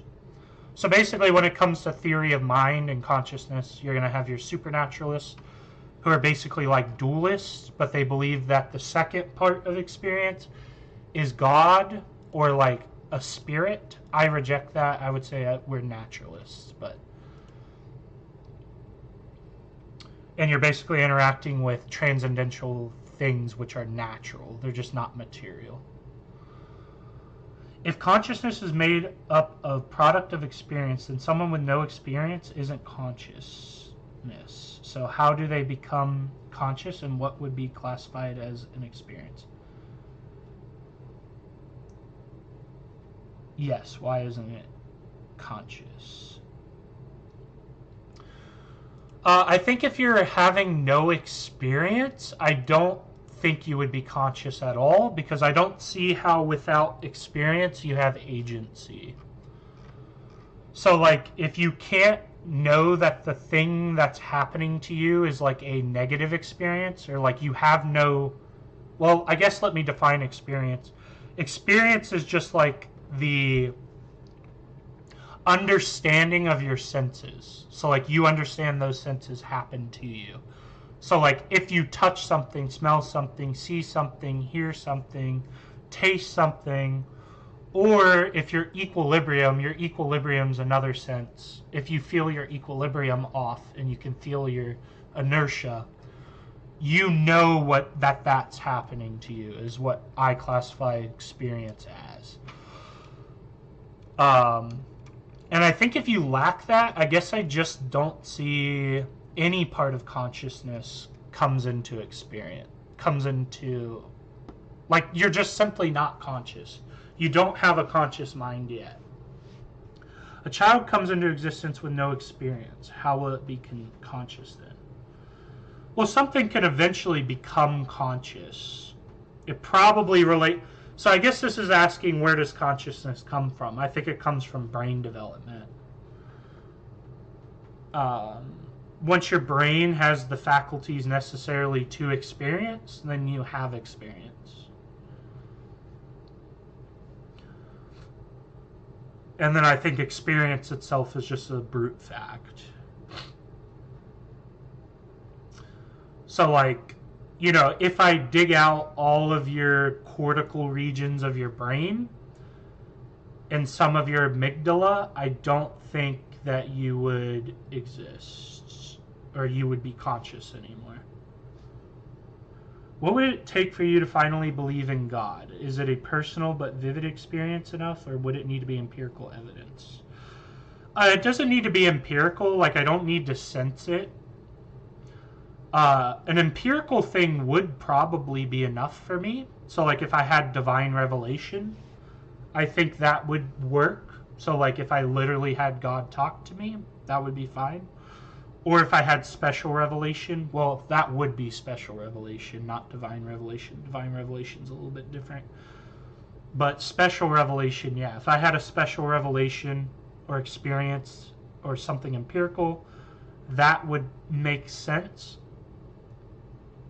I could also just take a logical argument, so like a syllogism that's unbeatable.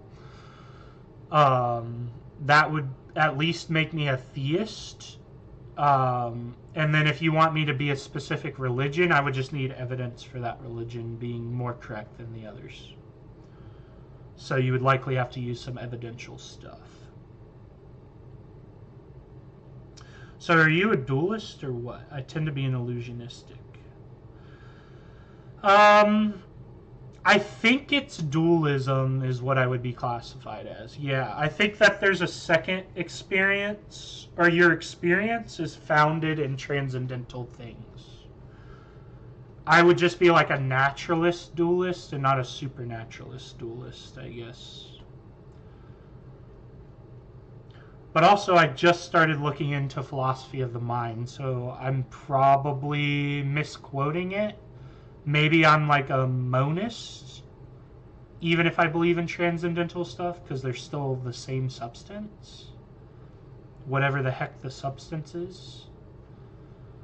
Well, no, I guess I wouldn't believe that's the same substance. So yeah, I guess I would be a dualist, because the transcendental stuff likely has different substance than the non-transcendental stuff. Apologies, the message went twice since the first one had the typo. I did delete the first one right after, but it's still showing on my screen. Yeah, it's redacted in chat. It's just like the way my stream updates it. I don't know. It's all good. Have you checked illusionism on consciousness? Not yet. I don't think so. Maybe I have. Who's a famous illusionist? Maybe I have. Illusionism. Cognitive science illusionism is a controversial view that phenomenal consciousness.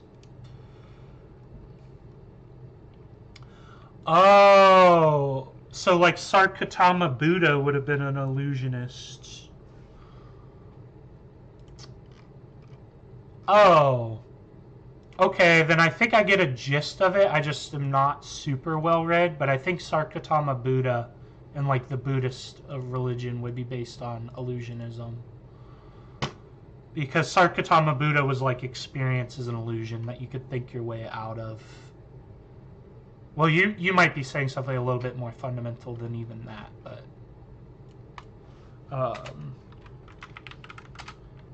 philosophers. Let's see who was illusionist. Qualia. Yeah, it's a type of phenomenalism. I am a little bit familiar with phenomenalism because it's kind of like the third option. So you have like naturalism, supernaturalism, and phenomenalism. You have like the phenom and the noumenon, I guess. And illusionist would be a type that says that they aren't. The phenomenon and the noumenon are both illusions, I think. So I must have read this somewhere, but I'll have to read like an actual philosopher on it. So it looks like Nicholas Humphrey, Daniel Dennett. Oh, I think I've read a little bit of Dennett. Okay, then I've read it a little bit. Because I think Sarkatama Buddha, like the foundation of Buddhist theology is, or spirituality, is illusionism. But I guess I just don't agree. I guess the only objection I know of right now, which I need to read more, so I guess this is just my initial objection from what I know, but I need to read one of these people's books. I'm going to have to add it to the reading list. Because my next big project, well, I have 2 books I need to finish right now. I have so much I need to read. The list is growing every day. Fuck. Well, we'll get to it. But yes, I will read on illusionism, but I am familiar with the concept. Like the moment I saw this, I'm like, oh, I have seen this. Daniel Dennett in particular. I think I've read a paper or something from him. So yes. I think the objection that I've heard to this is that... Wait, let me see your comment. Illusionism is simply the belief that consciousness is caused by sentience because it provides information in a manner in which one give... Oh, I've misread that. In such manner, it makes one give feeling of being you or I. Yeah, I'm not a big fan of illusionism. Hey, what's up, Saint Just? From what I know about it, I'll have to read about it more.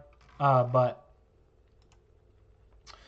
I think illusionism would also imply that like the experience of pain is an illusion. And I just disagree with this. This is why I'm not a Buddhist or Buddhist. Well, I guess I'll just say Buddhist. I'm American. But yeah, I think Sarkatama Buddha was wrong that pain is an illusion. I think if I imagine a universe in which nothing exists, and one with a bunch of suffering, like one like ours, but even worse with a lot of suffering, you would be forced to say both of these are the same. Or like if I stuck someone in them, they would ultimately be the same experience. Or even they just simply, it's both an illusion. Like, no, it says that pain exists, but it's like phenomenal consciousness.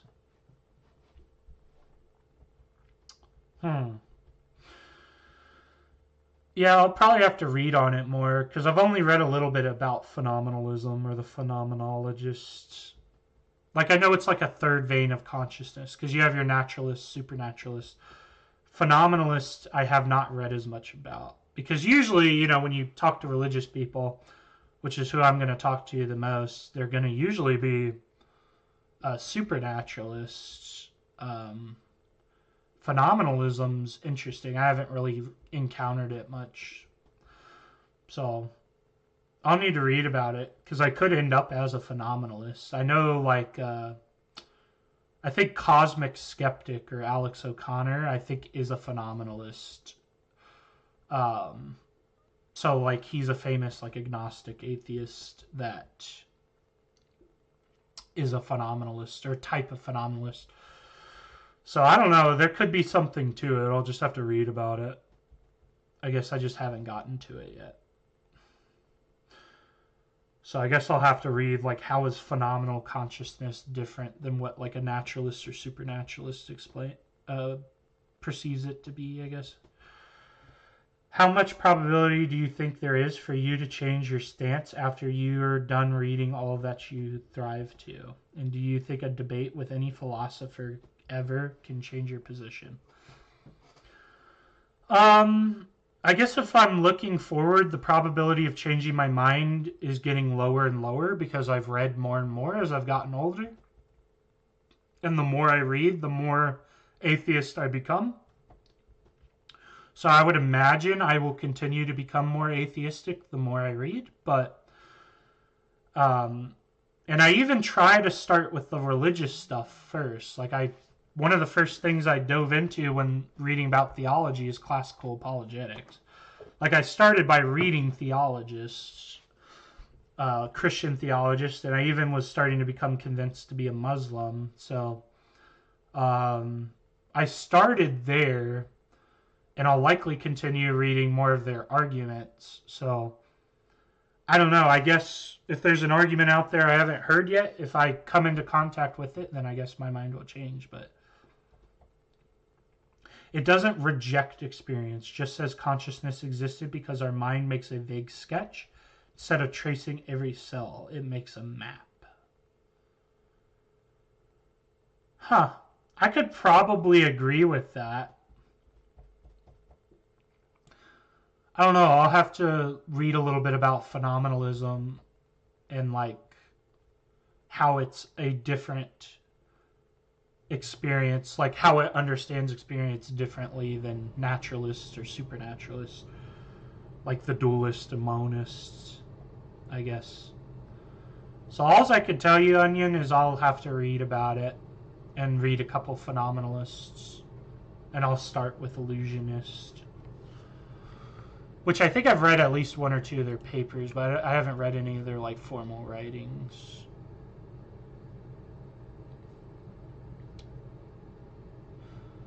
Let's see. Daniel Dennett claims what people call consciousness is actually a collection of cognitive tics in brain-generated representations, rather than some non-physical essence.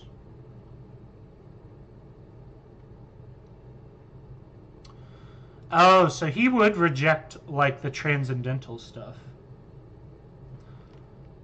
So it's, like, not even transcendental. It's just literally not, it's just literally illusion. Like,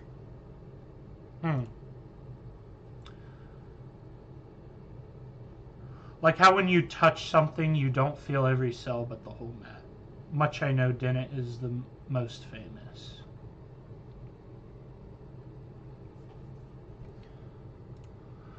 I believe you mentioned the four forces in nature, like strong, weak force, gravitational, electromagnetic force. People search for a grand unified theory of all four forces. Do you think that suffices to explain reality? Probably. Well, it doesn't explain reality. It explains the universe, which is our reality, what we're mostly experiencing. It doesn't explain transcendental stuff, or it doesn't explain the weird parts of consciousness. But it does explain, like, the physical stuff, how it came to be, and why it behaves the way it does. So it would be the ultimate foundation of the universe. It wouldn't be the ultimate foundation of literally everything, I guess. If you assume there's stuff outside the universe. But if you don't think there's literally anything outside the universe, like there's no transcendental anything, then yeah, I guess definitionally it would explain all of reality. But it doesn't feel right to me, but I would have to read more. Because currently I would say, like, there's transcendental stuff, but ultimately my mind could change on that. Because if there's no transcendental stuff, if you find a unifying force, you're kind of explaining the entire universe. So, like if we find a unifying psychophysical force, that'll be pretty revolutionary, because it'll also explain consciousness, which confirms like naturalist thought. Like there's several things we could find that could ground the universe, but I guess it just depends on if you think that the universe just simply stops, or if there's transcendental stuff outside of the universe.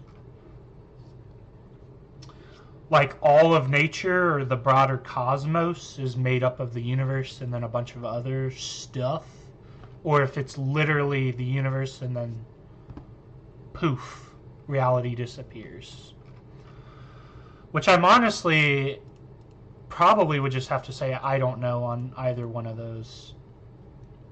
I would have to remain agnostic for the time being, because it sounds more like a physics question, and I need to read about physics more still. So, I don't know. I would have to read like some of the Big Bounce, Big Crunch models, some of the like heat death models.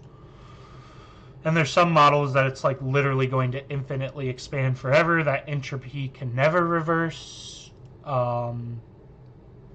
Entropy will literally just forever get more and more, which means that the universe will forever expand more and more, so it's literally infinite. So I don't know. I would have to read more, because now we're getting into more of like a model of the universe type deal. But yeah, I think if you found a unified theory, you would at least explain the universe. But some people are going to say, well, there's stuff outside the universe. That's the thing. Ultimately, God is going to be, and like broader stuff is ultimately, in my opinion, going to remain transcendental, or it's basically going to remain a philosophical question. I don't think science will discover it. At least like a science experiment. I think you could create a model, but the model is just going to be philosophy still. It is in itself a philosophy, so I don't know. Unfortunately, I can't give you like a super satisfying answer, but I'm also not a physicist. Maybe one day I'll know enough about physics where I could be like, well, I'm basically a physicist, I just don't have a doctorate, but that's going to take another 10, 20 years of existence and reading to get to that point, so. And who knows, we might have a bunch of new models and stuff by the time I learn about these models, so. Like already, I believe the wave function is already super interesting with quantum stuff. Like basically you could make a model of the universe in which the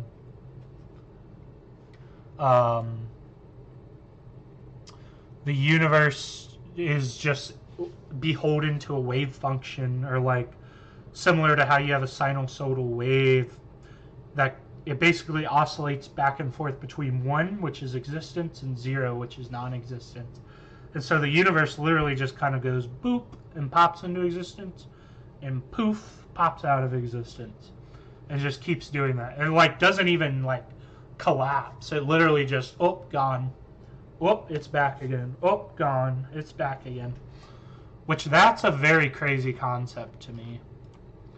Like, that one blows my mind. It doesn't seem intuitively correct at all to me. But your beliefs on capitalism, or I'm assuming that's capitalism and not capitalism. Or is it capitalism? And I don't know what that means. I'm assuming it's capitalism. I'm not a socialist, is what I'm going to tell you. I reject most of the continental thought processes, I guess. I don't, at this time, including socialism. I am not a socialist.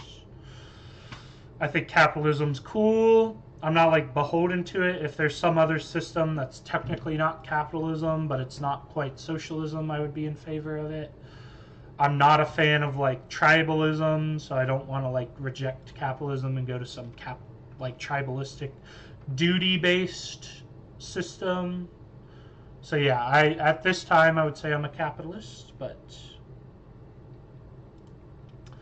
I'm not ultimately like beholden to it. If there's a better system, I just know for sure I'm not a socialist.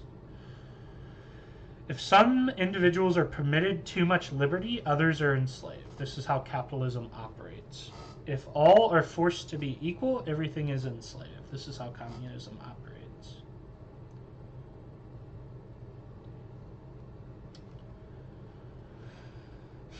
Well, I think that, yeah, I guess I kind of agree. I think complete capitalism, or anarchism, essentially, where you just, if you can sell it, you can do it,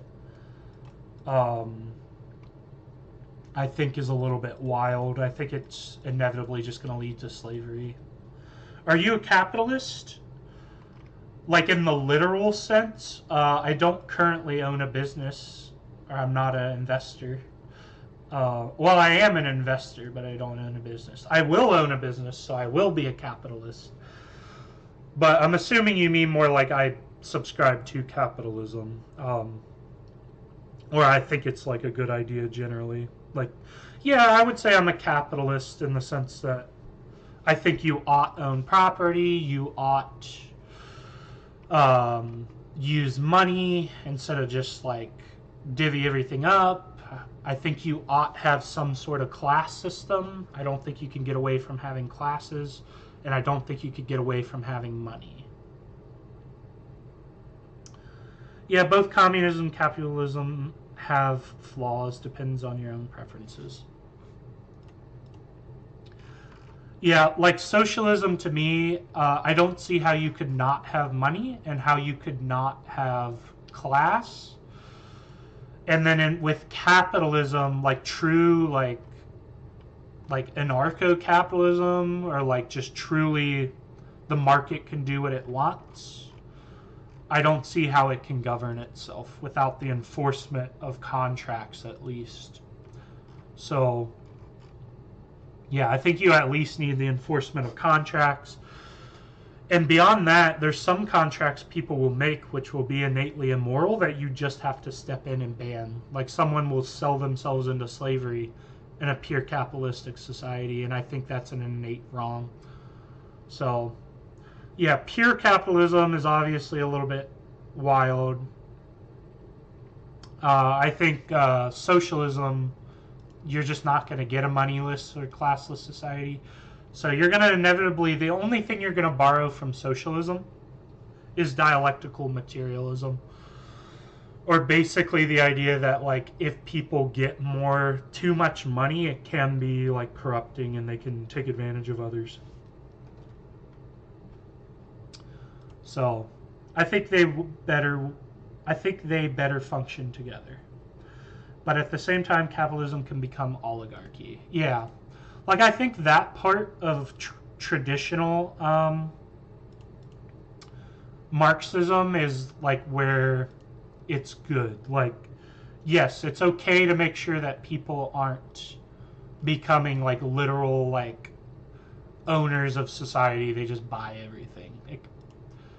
Yes, that's a good thing. And then on the capitalism portion, the freedom and such it promotes is just... and its efficiency is just generally really, really good. So you need both. Or like you need like a social liberal society. I think liberalism kind of combines the two. Modern day liberalism, right? I think you get the government has to step in and stop things that are innate violations of rights, but otherwise you can proceed as normal, sell whatever you want, do what you want. But you can't violate rights. That's when we're going to step in and stop you. I prefer to ask questions about ideas and problems because I don't like those labels and boxes, because none of these widespread worldviews have convinced me so far. Yeah, I think generally politics and philosophy, you're mostly, like, if you read a book and just like, oh, I'm this philosopher now. Like, I'm a Platonist. Everything Plato says is gospel.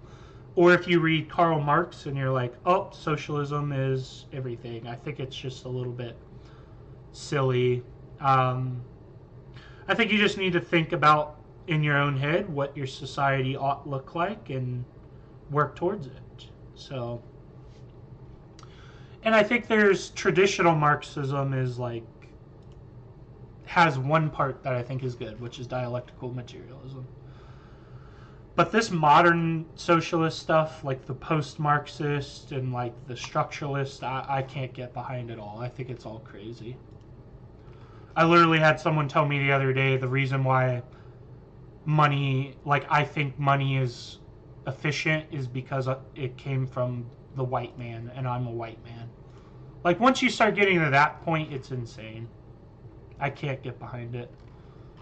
Because if that's the case, I don't believe that you believe that, because you're just telling me, like, what do your words mean?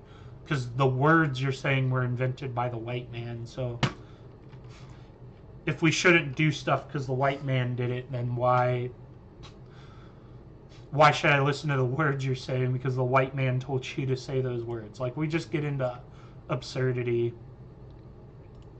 So, no, I can't get behind that type of socialism ever. I will never be like a post-Marxist, structuralist type person. I never will. Well, I've read their stuff a little bit. I've read the original like deconstructionists like Derrida, and I've read like some of the structuralist stuff. It just gets so wacky. Like, I don't know if I'm missing something. Like, every one of these socialists that come in that believe in this stuff never give me any citations or sources. They're just like, theory, man, theory. Read the theory. It's like, well, clearly you're not talking about traditional Marxism, because Marx didn't believe in all this structuralist crap. He believed in agents still. If anything, Marx was like a type of like existentialist that just believed that like we were just simply agents experiencing stuff. Like, and so we ought to prevent other agents from enslaving other agents. Like, I don't know. I can't accept just read theory, bro. But I don't know. That's why I welcome pretty much any debate. Because, like, socialists, if someone could come in and be like, you know, innate whiteness of the West is what does everything, I guess, if they could actually convince me of that. If you knew for certain about God or reality, would it change your life?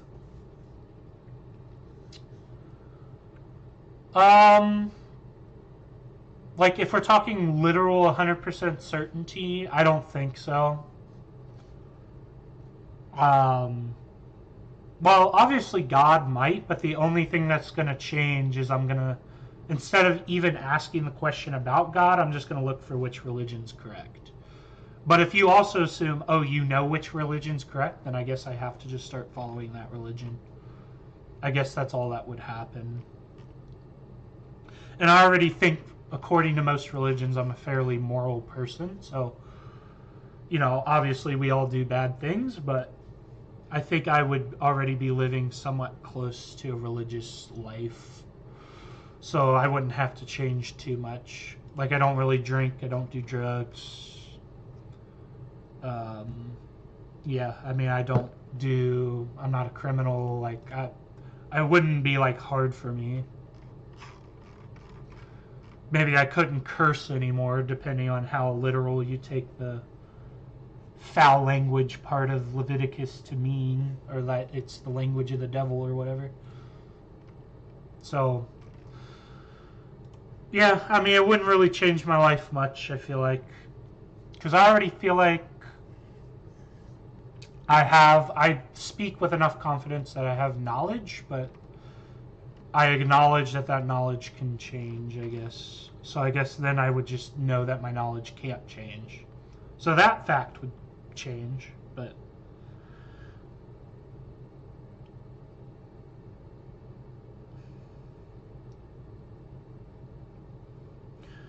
If God said the Talmud is right and asked you to obey the rules, would you follow?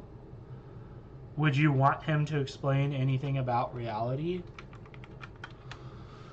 I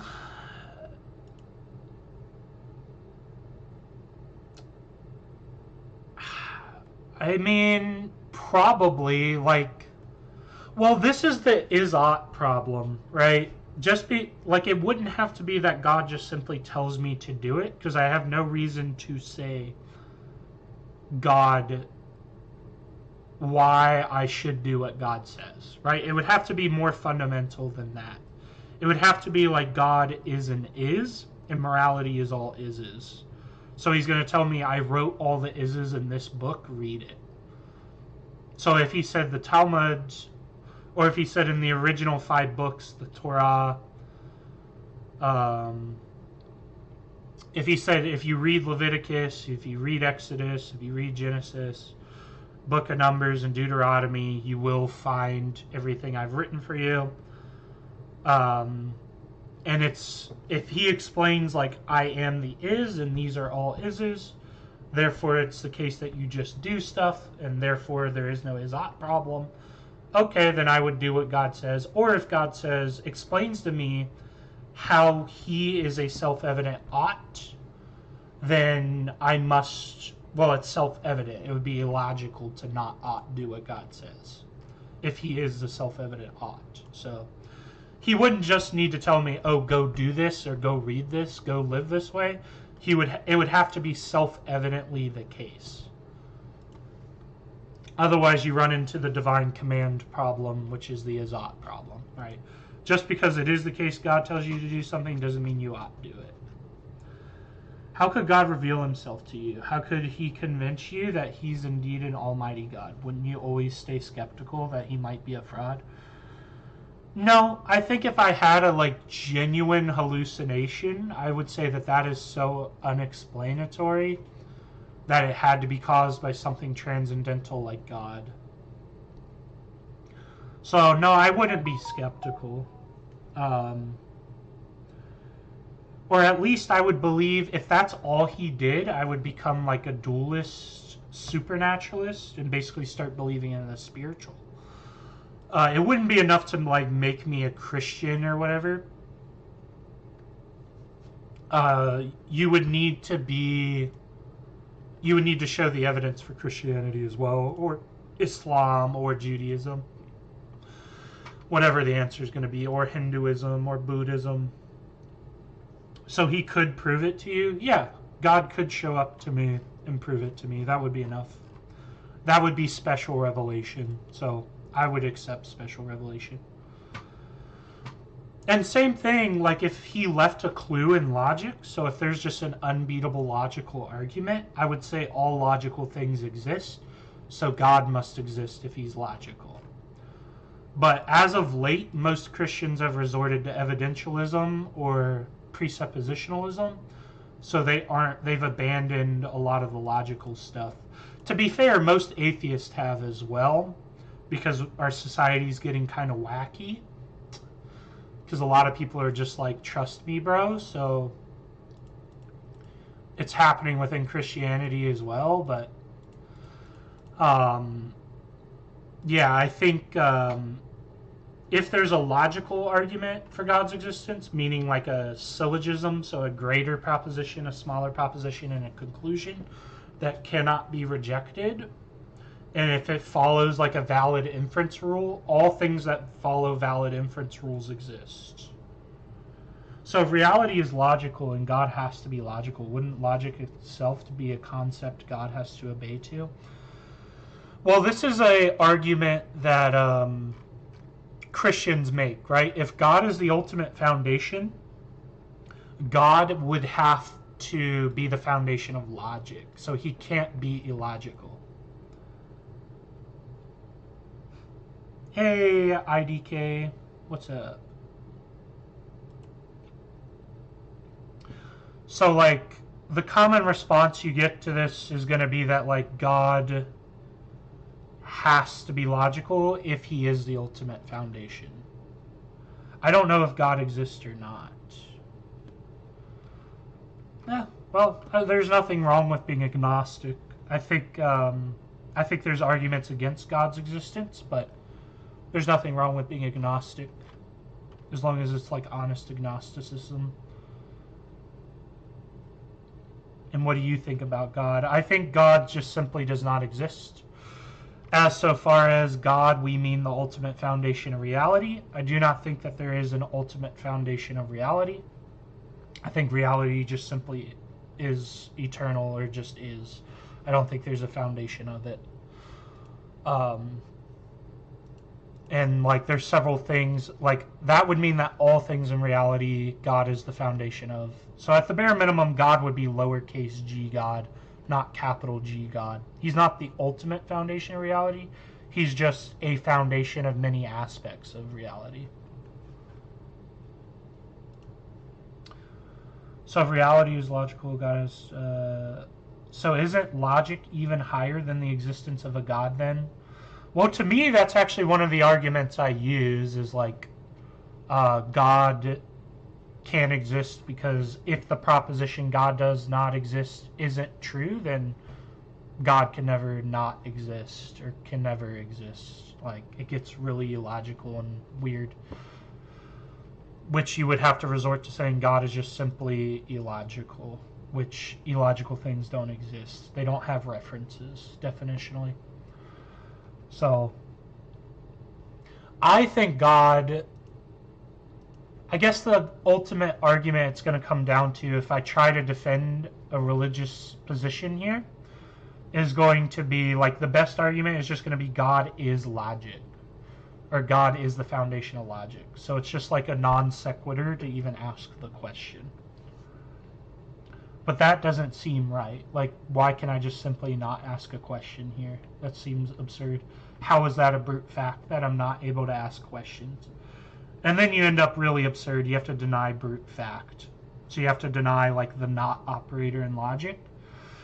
Like, the not operator in logic is just simply a fact. Because in order to say the not operator doesn't work, you have to say the not operator does not work.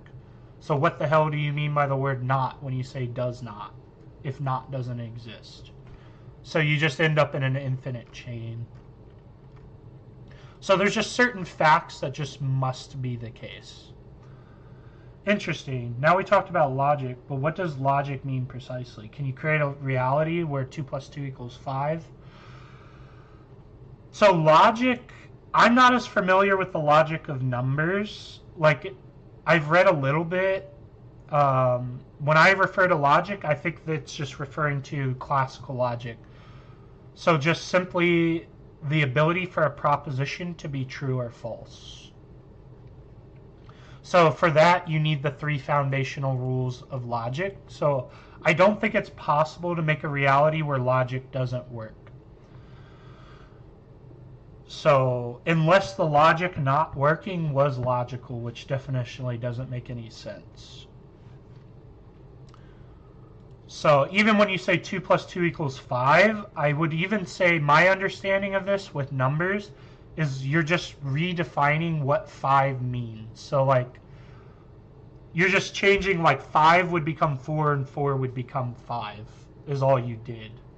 But it's not literally 2 + 2 = 5. Like, the numbers themselves aren't things. Those are just words. The things numbers are referring to are always there. So, like, for instance, you could take, like, a physics approach. So, like, if you, like, how is it possible to describe a movement of something without, like, calculus? Like, it just becomes absurd. Like, you need to be able to have, like, that relationship. I mean, two quantities added to two quantities equals four quantities. Could there be a reality without mathematical structures? I don't think so. No. I think that relationship will always exist. Like, I'm a necessitarian in this sense. I think it has to work that way. And that's not even like a non-religious versus religious claim. I think it's just like a necessitarian view. I think it has to work the way that it works. I think that God and religion is not what we think or imagine or know in book and all that. God is not all good, and that's what I think. And I also think like we can't know about God. Well, there's two things I would tell you. Number one, I think we would definitionally need to know what God is, or you just disprove God. God doesn't exist. There's no reference. And then I would also say that I think people know pretty well what they're talking about. I think they're referring to a foundation of reality. Do you think self exists? Betterly, a permanent self exists? I guess it kind of depends on what you mean. I don't think that there's like a transcendental self. So I don't think that there is like a spirit or anything to us. I think there is a self, but our self is just brain activity, I guess. I would hold a naturalist view. So there is a self, but the self is just a unique combination of chemicals and neurons. I guess this is asking about individuality. I think we're agents, for sure. I think we have a unique ability to do something intentionally. And I think we do have an experience, but I don't think that transcends our death or anything.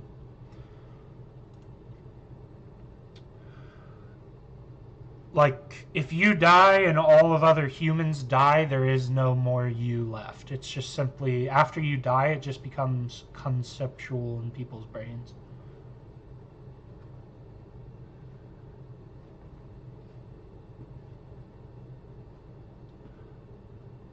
Did Hume give is-ought argument? When, I guess.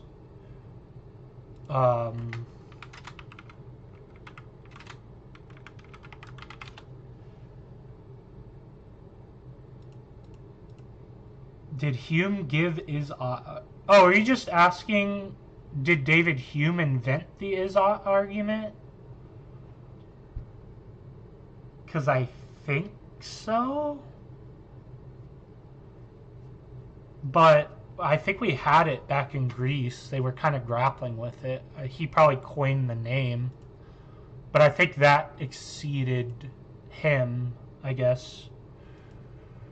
Like, I think even Plato and Aristotle were kind of like grappling with a type with it. Like, that's what the Euthyphro problem is. Like,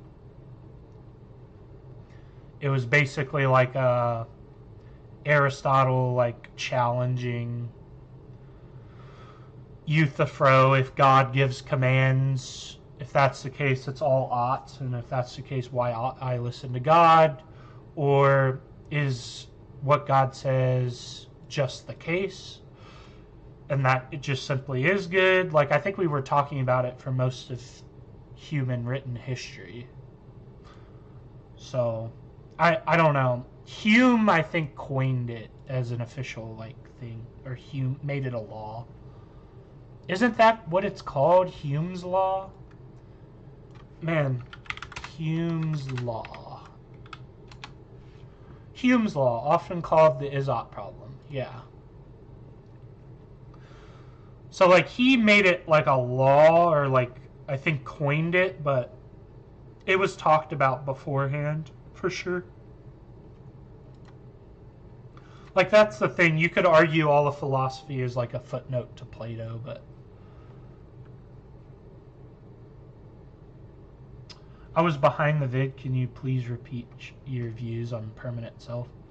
Yeah, I don't think that there is a permanent self. I don't think that there's like a spiritual self.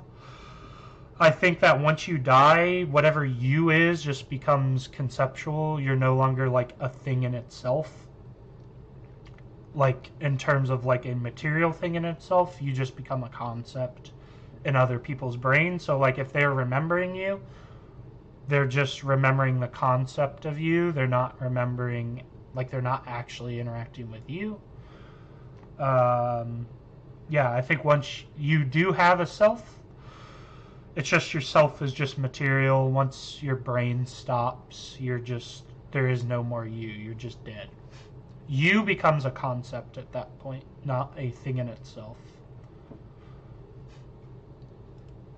Which maybe you could argue like it's transcendental, like, you know, concepts are transcendental, but I don't know if I quite buy that. But so we say reality needs to have a mathematical structure. There's a limit to what God could create. A God couldn't create a non-logical or non-mathematical reality. This is what I would hold, but even a lot of modern-day theists would agree with that. Do you think the fundamentals of reality are conceivable to a human mind, maybe even to any human mind? I think so. I think it's a brute fact, but you know, you could ultimately get to like some like presuppositionalist counterpoint and just be like brute facts or moot facts, that was a waste of time to think of a brute fact. But I don't buy that, because I think even that implies a brute fact, that brute facts are moot facts. So yeah, I think there's reality, or at least logical reality, that is achievable by all humans. And honestly, probably a lot of thinking creatures, if we're being honest. But it's just at a lower level mind, you can't grapple with them to the same extent as a higher level mind. So, but yeah, I think minds definitionally imply some interaction with reality at some point.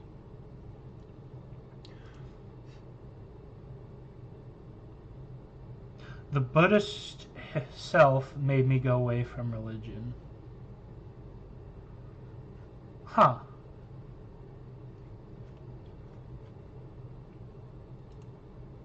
But how did yourself, your qualia, your subjective experience start? I mean, why am I experiencing Saint Just 888 and not experiencing Full Force Media?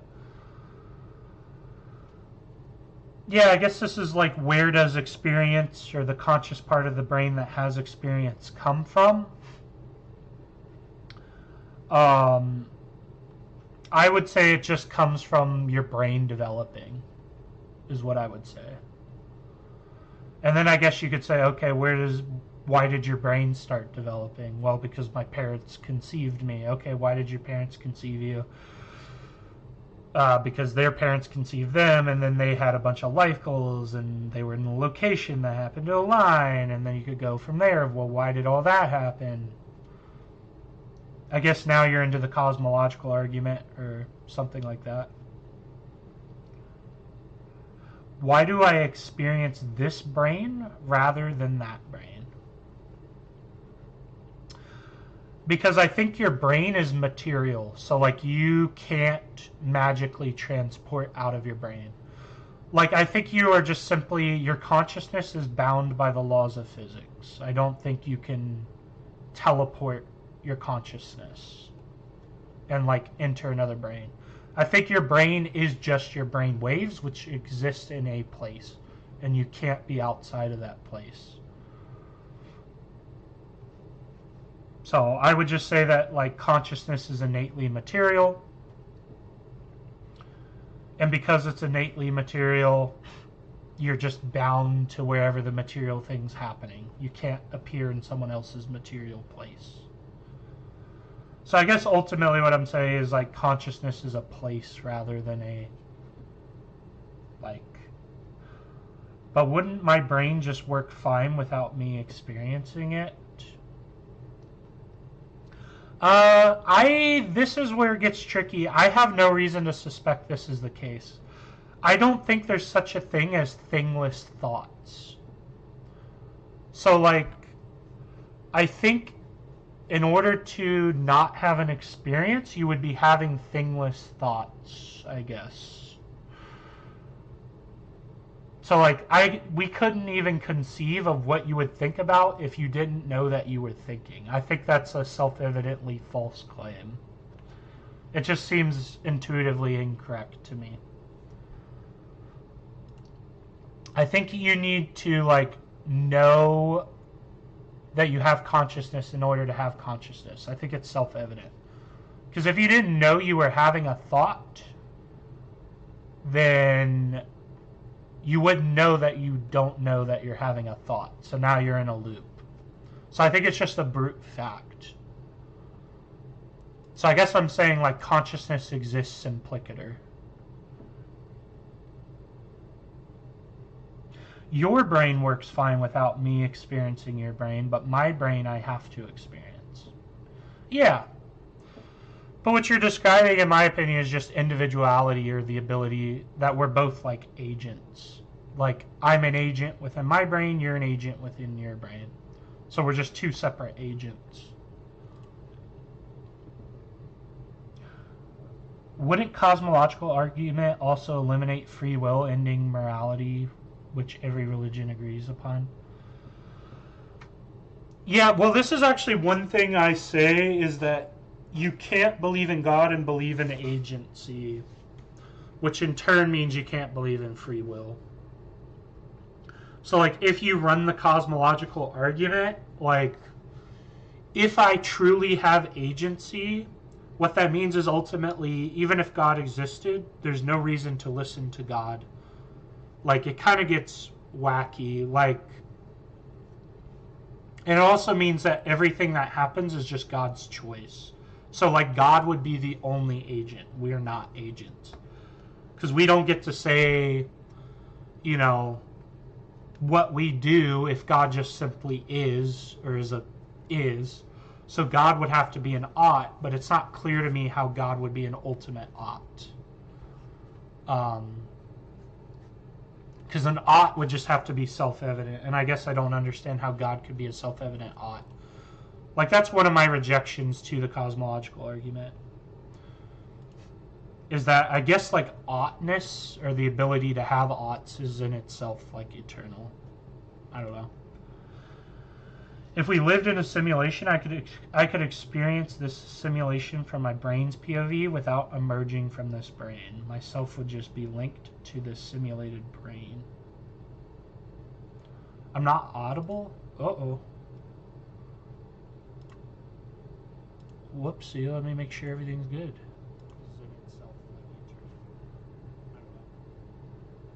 If we lived in a simulation, the audio's there on Twitch. It's there on YouTube. I don't know if that's a glitch. Okay. If we lived in a simulation, I could experience this simulation from my brain's POV without emerging from this brain. Myself would just be linked to this simulated brain. That's kind of an interesting one. I haven't looked much into, like, the simulation model or whatever. I don't know. I would just have to honestly tell you I don't have a response to that. I haven't thought about it enough. If we lived in a simulation, I could experience the simulation from my brain's POV without emerging from this brain. Myself would just be linked to the simulated brain. Oh, I guess if you're just saying, like, our self would work in a simulation, I guess that could be the case. But it's also kind of just seems unintuitive to me, but I would have to read about, like, a simulation model for that. Because, yeah, if I think about the way our experience is, I think we're just simply locked to our material minds. because our material minds are bound by physics. So I guess maybe you could expect that to be the case in a simulation, that you would just be locked to your mind as well by some like code or program. I feel like there's a little bit of like something there is being just like thrown in. It's almost like the equivalent of God of the Gaps, but instead it's simulation of the gaps is kind of what this feels like.